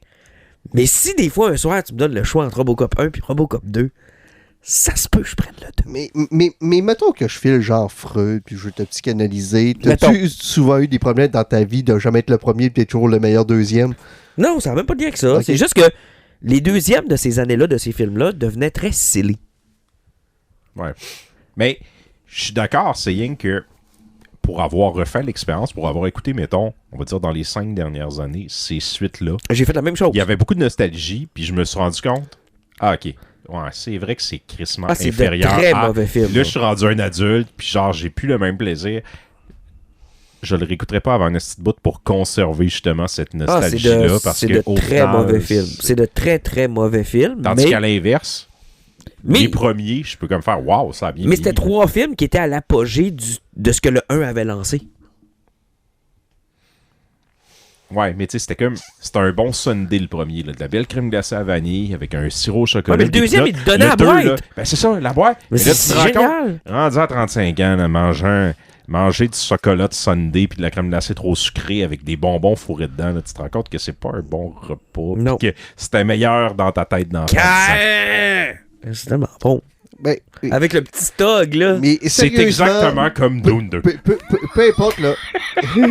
Comme un bon James Bond. Tu sais, le petit... Ça prend tout ce que le premier a fait en bien. La séquence du tribunal est géniale. C'est lequel, ça? Mais dans le Dans deuxième, le deuxième, ouais, le tribunal. qu'ils redeviennent des Ghostbusters, Ah, ben oui, puis que le juge lui demande absolument de reprendre le stock. puis il disait qu'il allait les mettre à la peine capitale, puis il était là, slack, parce que Slime, il est en train d'être... Puis là, il y a les deux voleurs qui avaient mis la chaise électrique qui sont là. C'est du génie, là. Cette séquence-là est géniale. Ben oui, Et c'est bon. Et la, La seule meilleure, bonne scène du film. et la meilleure joke de Egon. Do. Ré. Ré. Egon. Puis là, il se tourne. C'est tellement bon. Et, dans Robocop 2, le vidéo de présentation des prototypes de Robocop 2, ça me fait encore fucking rire, comme c'est pas possible. Voici Robocop 2. Et le gars, il se lève la tête. Il y a quand même des bonnes idées. Il y a des Non, affaires mais qui sont c'est fun. fun. C'est genre, les trois, man, c'est une catastrophe. Il y en a un qui tire les scientifiques. Genre, c'est comme. Il tire. Puis le gars, il regarde la TV, puis il fait juste comme.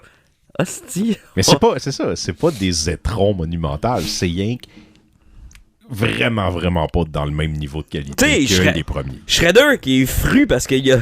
Ce sont des bébés! C'est tellement bon. Je pense que je suis fatigué, je fais de la fièvre. Si, bon, ok, c'est...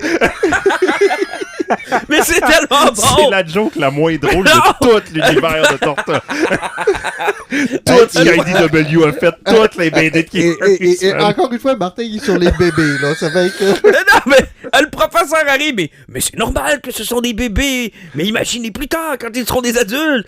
Je n'en voulais maintenant. Puis là, hey, c'est tellement bon. Je me rappelle de cette scène-là, puis je me rappelle avoir genre 6 ans puis écouter ça, puis j'étais là, c'est plate, je veux voir Bebop et Rocksteady, c'est qui eux Oui, autres? mais ils pouvaient pas les mettre. C'est tu veux que je te dise, ils ont mis comment est-ce qu'il s'appelle, Razar puis Côté positif, normalement, si vous avez votre copie de Teenage Mutant Ninja Turtle 2, Kevin Nash va au Comic-Con de Montréal cet été, vous allez pas y apporter, puis il va faire « Pourquoi? » On vous l'a dit, c'est pas toi, Super Shredder, puis il va faire « m'en rappelle plus. » Et que dire de cette scène au début où on se rend compte que finalement, il n'y a plus aucun des Turtles qui va utiliser ses armes. Non, parce que clairement, Ils se battent des saucisses, puis avec des portes. trop violent, il y avait fait plus que le là, on droit. enlève les armes, tout le monde Tu sais, va... pendant que Turtle avait tout enlevé ce qu'il y avait de violent du 1 pour faire le 2, Burton a dit « Tiens ma bière pour Batman Returns. » Batman va faire sauter un clown, aussi, puis le pingouin va genre vomir du sang noir. J'avais rien Batman vu. va être là 10 minutes dans le film. Batman va être là 10 minutes. Puis, man, la Catwoman va faire bander pour la première fois une couple d'enfants. Vous allez capoter, man, en Ça cuir. va être un fantasme de Ça va être BDSM. extraordinaire. Tu sais, lui, il est allé à l'opposé de tout ce que les deux ont fait de ces films-là. Et c'est du génie. Moi, je ne peux que m'incliner devant ça. Mais c'est vraiment cool. Puis là, j'en viens presque à espérer que ça soit comme un dessin sacré de Denis Villeneuve. Là, genre, Dune 2 a bien réussi. Attendez bien qu'est-ce mon Dune Messiah, j'ai toute qu'une idée là-dedans. Il va être Les malade. fans vont être fâchés, le public va être fâché, le studio va être fâché. Mais dans 30 ans, 3 gars qui On vont va faire des encore podcasts s'en vont rappeler, trouver ça. que c'est malade. Il y en a un qui va dire que c'est son meilleur. On a prêts fait ça pour pour Dude 3 gars Messiah. d'un sous-sol, là. C'est puis ça. On était pas... Les gens étaient juste pas rendus là. Mais c'est un peu ça, Turtle 2, puis Robocop 2, puis Ghostbuster 2. Les gens étaient pas rendus là. Non, c'est des produits édulcorés et épurés par les studios pour capitaliser sur un succès qui est arrivé malgré eux dans des franchises qu'ils Et, croyaient pas. et Turtle et Robocop ont un point commun. Le 3. Ah! Ah, Seigneur, ouais. Là, on va prendre les turtles et on va les envoyer dans le Japon féodal. Quoi? Hein? On va enlever Kishi Jones et tous les personnages de fun qu'on connaît. Il n'y aura pas de Shredder, rien de ça. Il n'y aura pas d'autres mutants. Non. Il va juste scène avoir de un combat. turtle, puis on va prendre un latex tellement cheap que même le verre va être pas correct. Puis ils vont avoir des genres de picots noirs parce que, tu sais, j'ai vu des tortues l'autre fois. Puis il y avait des taches Il rouges. y avait des taches, là. Fait que on va mettre ça. Puis on va mettre des intrigues politiques poches. Ça intéresse les enfants, notre public cible. Ah, et puis Robocop 3, personne va se rendre compte que c'est pas Peter Weller. Voyons donc. Personne va se rendre compte qu'il fait un écran vert et qu'il vole avec son jetpack. Personne va se rendre compte que le budget qu'on a, c'est genre 45 le tiers de piastres. ce qui reste de Robocop 2. Hey, c'est terrible. C'est terrible. La série télé a plus de budget que le 3. Ah, mon Dieu, la série télé. Oh. Et le dessin animé. Et le dessin animé. Et le dessin animé. Et tous ces jouets qui s'adressaient à qui? J'ai pas encore joué au jeu vidéo qui est sorti avant Noël et qui paraît qu'il est très bon. Rogue City, je pense. Hein, tu l'as pour vrai? Prime Direct. Ah, mais ça, c'est l'autre. Moi, je te parle de. Ouais, ça, c'est les films direct to the. Oui, non, ceux-là sont corrects. Ben, corrects. C'est pas Mais je grave. l'ai aussi, elle est en arrière. Non, moi, je te parle de celle de 95, là. Ouais, je l'ai. Avec le gars qui avait la face fondue, là.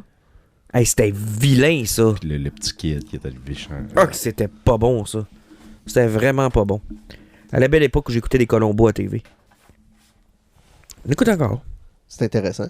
Ouais. Tu sais qui le vilain? D'habitude, c'est la première personne qui soit dans le film. Le problème, c'est que c'est souvent le même acteur, en plus. Juste une petite question. J'aurais une dernière petite question, monsieur. J'aime assez ça. Ça faisait longtemps, ça faisait au moins peut-être 2 épisodes que t'avais pas fait. Une joke de Cette voix-là Colombo. Colombo. Ouais, mais là, je l'ai fait enrhumé. J'aurais une dernière Encore petite mieux. question. Ma femme a exactement le même, monsieur. Bon, on parle dessus de Ouais, Batman on finit The avec Night. The Night. No, Night of Steel. C'est the game. C'est in the game. C'est Dark Knight, Night of Steel, c'est ça? Night of Steel, Still of Night. Du Tom Taylor. Je vais vous dire tout de suite ce que j'ai pas aimé. C'est Tom Taylor perd souvent le contrôle. Ouais, il décolle plusieurs affaires en même temps, puis t'as l'impression qu'il savait pas exactement au début où il voulait amener ça, puis qu'il le trouve en chemin. Puis j'ai l'impression des fois qu'il regrette des décisions qu'il a prises. Ouais. De faire comme, oh, j'aurais peut-être pas dû sacrifier ça. Ou, oh, j'aurais peut-être pas dû finalement lier un tel à un tel.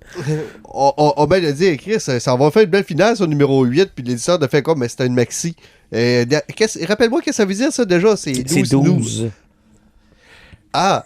Par contre, tu sais, c'est un génie du dialogue, puis tu sais, il est comme, il y a toujours des bons flashs, puis il maîtrise l'univers de DC. Fait que, Absolument. tu te fais tout le temps surprendre par, il met 2 personnages qui fonctionnent ensemble, il va aller chercher, genre, la petite affaire intéressante, les petites quips entre les deux Mais personnages. tu sais, c'est T'as tout un Injustice. sourire. là. C'est Injustice C'est au Injustice Moyen-Âge. all over again. Ouais, Mais tu sais, dans le fond, là, juste pour vous donner une petite prémisse, là, c'est que on est à l'époque des chevaliers, là, tu sais, pratiquement à l'époque du roi Arthur.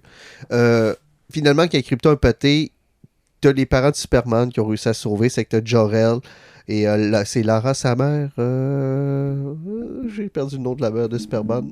Laura Jorel? Laura elle? Laura, je fais ça. Puis tu sais, t'as Kal-El qui embarque dans le vaisseau, puis il s'écrase sur Terre. C'est que les 3 survécus. Et quand ils arrivent sur Terre, ben là, t'as des pauvres gars d'armure puis des épées. Puis ils en font un peu leur dieu. Ben, tu sais, pas trop le choix. Rendu là, ils tirent des lasers par les yeux, puis ils Ouais. volent, puis ils sont invincibles. Donc, En plus, ils ont osé dire que leur film préféré c'était Ghostbusters 2 et Robocop 2. Oh mon dieu. Là, ils ont fait vite. C'est pas vite. des dieux, c'est des démons. ils deviennent les rois. Et là, tu découvres plus tard qu'il y a plusieurs royaumes. Il y a un royaume de la magie. Oui. Et, Avec Constantine et sa gang. Avec Constantine et sa gang. Puis, t'as comme le côté plus sphérique qui est là. Puis donc, c'est tous les mutants de l'univers de DC. Oui. Mais le royaume est un petit peu fasciste. Et il emprisonne ceux-là qui ont des super pouvoirs puis qui font de la magie. Puis là, il y a Batman là-dedans aussi qui est plus ou moins clair. Effectivement, parce que lui, c'est comme le chevalier principal. C'est comme le Lancelot de la famille L. Ils reprennent toutes les thématiques de DC. Fait que lui, c'est le chevalier noir, c'est le gars qui chasse les vilains. Ses parents sont décédés, puis il est proche de la famille royale. Puis là, je pense qu'on peut pas aller plus loin sans dévoiler des punchs. Ouais, mais là, on parlait pas du deuxième volume, mais il me semble qu'on a déjà fait un épisode sur le volume 1. Les 2 premiers numéros. Ok, sur les 2 premiers. Ok. Ouais. Parce que je veux pas aller plus loin avec... Parce que, tu sais, le point qui... J'allais utiliser le mot shift. Ouais, c'est ça, il y a un twist. Le twist fait en sorte que le deuxième volume est intéressant, mais si on le dévoile, on fait 1, 2, 3 spoil, puis si vous voulez pas le savoir, vous arrêtez là. Ouais, effectivement, là, donne-nous 5-10 minutes pour passer. 2, 3, spoil. Avec mon poison. Ben, c'est des White Martians, finalement. Ouais, c'est ça. Ben, Parce que, dans le fond, il y a un coup d'état. T'as comme la cousine, Kara, qui pète le fils de la royauté magicienne. Puis à partir de là, il y a une guerre qui pète. Ça fait que les deux royaumes rentrent en guerre. Et à l'arrière de ça, t'as Amanda Waller, qui est elle qui a un plan aussi, parce que Amanda Waller, C'est Amanda Waller. il faut toujours qu'elle soit là. Donc, la guerre part entre les deux royaumes à cause qu'une elle a tué un magicien. Puis qui était de la royauté, c'était le fils du roi. Donc, la guerre part. Et moi, j'ai lu ça il y a 2 ans. Ben, c'est pas mal ça, en gros. Puis ce qu'on comprend, c'est que tout ça est manipulé par les White Martians, puis le Martian Manhunter qui se trouve à être Alfred dans cette série-là. Effectivement, puis la grosse révélation qu'on se rend compte à la fin du premier volume, c'est qu'au moment où Batman, Bruce Wayne se fait torcher puis qu'il est supposé de mourir, il survit, puis il massacre le monde à coups de poing, puis il est un peu trop fort pour rien. Fait que c'est Là, tu te rends compte que Jor-El, c'est un petit coquin. c'est ça. Ses parents sont morts, mais son père, c'était pas Thomas Wayne. C'était pas Thomas Wayne. C'était C'est le père Jor-El, de Superman. Fait que c'est effectivement. le frère, Fait qu'il y a une couple de bonnes le twists. demi-frère de Il y a une couple de bonnes twists comme ça. Ça ressemble un peu à Injustice, ça ressemble un peu à Deceased à la limite aussi. Dans le sens où si ça continue de s'étirer, parce qu'il y a quand même un potentiel que ça puisse se poursuivre. Il est supposé de le continuer, c'est ça le problème. Mais il des fois. devrait pas. Non, il devrait Il devrait vraiment pas. Ça devrait arrêter là parce que c'était bon comme ça. Puis Injustice, il s'est égaré. À un moment donné, c'était devenu. Ça avait plus de rapport. Ah, le dernier volume, avec les yeux, là, puis c'était Darkseid et fucked compagnie, up, là. c'était fucké en crise. Là. Ouais, ça marchait plus. Parce que, tu sais, Injustice, c'était quoi? C'était Superman qui vire complètement fou, dans le fond. Là. Oui. Mais Injustice, il y avait le problème de les jeux vidéo l'ont rattrapé, puis il y a aussi, à un moment donné, c'est plus lui qui écrivait, là, Ben, c'est mais c'est Brian parce que Buccialetto quand il est arrivé, puis il voulait finir sa première histoire, ils ont sorti le deuxième jeu, puis le deuxième jeu se passait dans un autre univers. Donc, ils ont fait, il n'y a pas de finale. Il y a un coupon qui va se donner genre à terre, ça va faire crack, puis ils vont tout apparaître dans un autre univers. Et c'était mauvais. Il n'y a même pas de finale. Moi, je considère que cette série-là, je l'ai au grand complet hardcover, puis à chaque fois que je check ça, là, puis je check à 25$ du ton, je fais comme, me suis fait fourrer aux 3/4. Puis, Comme un gros câble. Deceased, après 3 volumes, ça a commencé à perdre des plumes, là. Parce que DC, son problème, c'est qu'il s'est rendu compte qu'il a éliminé du monde pour être edgy, pour faire comme haha, vous pensiez pas que ce personnage-là allait mourir? Ben, guess what? Il est mort. Ouais, mais Par après contre- 3 volumes, il reste plus rien. Mais DC, ils ont réussi à faire quelque chose d'intéressant, tuer les héros principaux et donner cette vertu-là à leur successeur. Puis il l'a bien utilisé, Ouais, le mais c'était rendu Damien qui n'importe devient quoi, Batman, Jonathan. C'était Marvel Mutant de 20 ans plus tard. Ben, c'est ça, c'était rendu un peu n'importe quoi. Parce que Marvel Mutant, les 6 premiers numéros qui sont sortis, c'était très bon. Puis après, toutes les sortes qui ont sorti par après, c'est toujours une coche en descendant. Là. Mais dans ce cas-là, moi, je pense qu'il devrait s'en tenir à son histoire qu'il a racontée là, puis ça serait suffisant. Ces 12 numéros-là, plus le spin-off d'un numéro, là, c'est excellent. Mais on a l'air très critique, mais tu sais, si vous Ah non, posez la mais du question, fun, là. lisez Oh. ça, là, c'est du Ben, tu sais, bonbon. même le Joker, qu'est-ce qu'il fait là-dedans, le personnage qu'il apporte, tu sais, il y a tellement des belles twists. Là, c'est sûr qu'on a beaucoup spoilé. Là. Puis si vous recommencez à écouter, ça vous intéresse, vous allez écouter le début, écoutez-nous pas, parce que c'est une BD qui est incroyable. Les dessins sont beaux. Ah oui, le dessin est impeccable. Puis, ça apporte quand même des thèmes qui sont intéressants là, sur le racisme et tout ce que tu veux. Puis La joie de aussi, vivre. et aussi le L'amour. pouvoir. Le pouvoir, qu'est-ce que ça peut apporter? Là? C'est que si t'es trop fort, puis ça peut être facile de prendre le contrôle sur tout. Puis il a peur aussi, parce que s'ils veulent se débarrasser des magiciens, des choses, parce que c'est leur seule faiblesse. Ouais. L'amour, Il maîtrise ses l'amitié. personnages. Amanda Waller est cool, elle est chiante là-dedans. Oui, puis elle a un plan qui est comme pas clair à la fin. Si, tu sais, elle est encore là, elle n'est pas démasquée Qu'est-ce vraiment. qu'ils ont fait Non, avec- c'est ça. Elle est sérieusement, fidèle à elle-même. là. Poison Ivy et Harley Quinn. Ah oui, là. Non, c'était là, cool, super ça. relation C'est encore. super relation et l'importance du personnage de Ivy puis qu'est-ce qu'ils en ont fait avec, c'est vraiment nice. C'était vraiment brillant. Bref, allez vous saisir de ce magnifique volume. On termine avec des poisons. Oui. Est-ce que je peux commencer? Je voulais commencer pour, vas-y. pour que je puisse m'achever et puis dire un mot après. Ok, vas-y. Mais ça va être vite. Ah, je vais commencer cette semaine. Ah, tout le monde tabarre. J'en ai juste 3. Nouveau roman de Patrick Sénécal. Civilisé. Sort cette semaine si vous nous écoutez en fin de semaine. Puis sinon, c'est déjà sorti. Avec aucune date. Ben, c'est dans la semaine du 27 mars, là, dans ces alentours-là. J'ai eu l'occasion de le lire en avance parce qu'il me l'a envoyé. Et puis, il fait de l'humour noir cette fois-là. C'est-tu Jake Dion qui a fait la couverture de lui? Oui. Et là, je peux vous assurer que oui. OK. Et honnêtement, c'est vraiment un bon roman. Pour vrai, c'est de l'humour noir. C'est encore avec des histoires. Oui, il y a du meurtre, il y a du gore encore un peu. Moins que dans ses anciens romans. Et ce qui est intéressant, c'est que excuse-moi, c'est une expérience sociale. C'est 12 personnes qui répondent à une annonce d'un scientifique et c'est une genre de télé-réalité dans laquelle ils doivent éliminer quelqu'un de leur groupe chaque soir. Mais l'expérience prend un autre tournant, vous devinez. Le point com avait pas une thématique dans ce genre-là un peu? Ça ressemblait un peu à ça, mais là c'est vraiment une expérience. Ils sont sur un bateau. Finalement, le bateau, ils disent là, le bateau a coulé. On amène 9 personnes sur une île, puis là, à partir de ça, on voit les personnages se développer. Et ce qui est merveilleux dans ce livre-là, c'est que il y a un méchant, mais à la fin, dans les survivants, ils sont tous un peu exécrables et méchants, à leur façon. Et c'est triste, parce que tu te dis à quelque part, on est tous un peu le vilain de quelqu'un, et leur motivation change au fur et à mesure, puis ils essaient de les expliquer, mais en fait, il essaie surtout de les faire fitter. De faire fitter leurs désirs avec des explications qui pourraient justifier leurs actions, mais dans le fond, ça marche pas, là. C'est la survie qui leur fait parler puis qui les fait choisir. Honnêtement, c'est dur à décrire, mais c'est un bon roman. Il y a de l'humour. Il y a un narrateur qui est Patrick qui passe pas par 4 chemins pour te dire, bon ben là, ils sont sur une île, là. Imaginez n'importe quel Christy d'île dans le sud, je m'en fous, là, ça ressemble à ça. C'est littéralement écrit ça.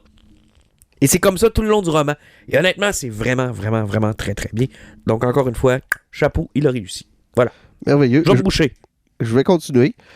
Premièrement, je vais commencer un événement qu'on a participé la semaine dernière, dont Martin avait été l'animateur. Gauthier Langevin et sa gang de front froid qui ont descendu au Saguenay pour une classe de maître et aussi faire des dédicaces dans des librairies. Il était accompagné de Jimmy Beaulieu, Caroline Brault, Jake Dion et Olivier Carpentier. Exact. Une maudite belle gang qui sont encore descendus au Saguenay. Ça va faire 2 fois qu'ils descendent en moins d'1 an avec le Salon du Livre. Ils vont s'en rappeler. Ils vont s'en rappeler parce que je pense que Gauthier et sa gang ils ont du fun ici puis que le monde tripe avec eux autres. Ils ont fait un quiz BD. Vous avez quand même bien performé. Ouais, on s'en... Ben, si j'en ai que vous n'avez pas calé vers le bas, ça serait bien sorti. Non, chier, j'ai apporté au moins la moitié des réponses. Ouais, toi, t'es pas trompé sur un orthographe, toi? Les acides Ouais, de je trouve. Ouais, Oui, vérité tu peux bien fort, là. parler. Chris, hein? Mais là, C'est moi qui a fallu qu'il te corrige, je Ben trouve. oui, mais Wonder Woman est sorti avant Batman. Hein, Jean-Nic? ouais, ça c'est pas fort, Jean-Luc, par exemple. Ben, t'avais un gars à me le corriger si t'étais pas C'est sûr. Superman, Batman, Wonder Woman, tout le monde sait ça. Et moi, je t'ai dit ma réponse, mais j'ai dit, je vais faire confiance au gars qui tripe sur DC puis qui se connaît rien que ça dans sa vie. Donc, j'ai Hey, fait une c'est gaffe. vrai, en plus, t'es supposé être le big fan de DC, puis tu connais même pas ta Trinity. Je vais la réécrire. Ah ouais, c'est ça. Ah ouais. Ah, mais 38, 39, 41, si ma mémoire est bonne. sérieusement, c'était un bel événement, puis c'est le fun de voir que des BDistes viennent faire des tours en région. Puis j'espère que ça va arriver encore plus fréquemment. Ben, Super le bel événement. super bel événement. Et mon véritable poison, hier soir, j'ai décidé d'écouter les 2 premiers épisodes de X-Men 97 C'est exactement ça que je m'en vais faire tantôt. sur Disney+. S'il te plaît, dis-moi, parce que comme bien des fans, écoute, il y avait quoi, 5 saisons là-dedans? Là? Oh, j'ai jamais vu derrière. Ben c'est ça, là. Moi là, j'ai pas vu la finale de ça. Je peux-tu reprendre ou ben je vais être complètement mêlé? Si tu connais un peu tes X-Men, pas vraiment, parce que comme je dis, dans les premiers épisodes, les seuls référents qu'ils font, c'est sur Master Mold puis le Phoenix Saga. Ce qui est pas mal le Puis principal. normalement, tout le monde s'est rendu au Phoenix Saga puis l'a dépassé un peu. Là. C'est à peu près 3 saisons. Et la qualité d'animation est super le fun parce que tu sais, elle est presque pareille, mais tu vois qu'ils l'ont travaillé pour que ça soit mieux ses mouvements. Mais juste quand ça commence puis qu'ils s'attaquent contre une gang, là, puis juste quand Cyclope prend, qu'est-ce qu'ils ont fait avec? Parce que tu sais, Cyclope, c'est toujours l'underdog. Parce qu'ils vont faire que. C'est le bonhomme que personne veut prendre, mais que techniquement, ils veulent que tu prennes. Tu sais, les X-Men rentrent, puis ils ont comme un petit peu de misère avec les gars qui sont là. Et là, t'as Cyclope qui rentre, et avec son Optic Blast, il drift parce qu'il est capable de se propulser avec ça, puis il se déplace à une vitesse qui est ahurissante, et il torche tout le monde, pratiquement, lui, tout seul. Plus tard dans la série, là, dans le 2e épisode, il fait une passe que ça n'a tellement pas de sens. Tu regardes ça, tu fais comme... Tu fais ça d'un film, là, ouais, puis peu importe ce qui arrive, ben c'est le film au grand complet, c'est de la merde, c'est le meilleur film de l'année. Ils ont rendu Cyclope awesome. Les dialogues, les personnages, tout est super cool. Là, présentement, t'as Jean Grey qui est en scène.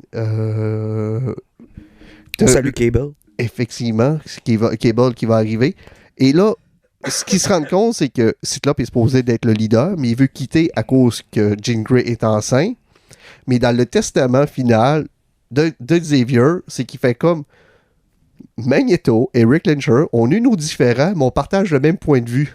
Donc, logiquement, l'école est à toi. Parce que dans ton fond, on est pareil. Et là, t'as Eric Lyncher qui a le choix éthique de faire oui, je suis encore un trou de cul, j'ai encore mes convictions, mais je respecte ce que Xavier a fait, puis je peux l'apporter ailleurs. Et il prend la place de l'école. Ah, c'est bon. Et Kay se présente devant l'ONU justement pour faire son point, pour réussir à gagner Genosha puis tout ce qui se passe. Là. Mais sérieusement, c'est tellement bien écrit. Ah, c'est il amène tellement Genosha? génial. Ils veulent emmener Genosha parce qu'ils veulent New la faire. X-Men, genre? Parce qu'ils veulent la faire reconnaître à l'ONU comme étant une nation qui est légale. Ok, mais ils vont-tu adapter New X-Men, ces affaires-là? Où est-ce qu'ils s'en vont? Ils adaptent du stock qu'on connaît? Ah, mais la finale de la deuxième saison, tu vois directement où ils s'en vont. Là. Donc, Ok. Tu vois où ils s'en vont, puis c'est des éléments qui sont canons d'un comics, puis qui sont connus de tous. Là. Ok, j'ai hâte de Pas voir. qu'ils ont apporté Mary Manglepot, puis... Ah non, s'il vous plaît, repars-moi pas. Là, Là, j'ai eu Dune aujourd'hui, j'ai saigné Dune une fois.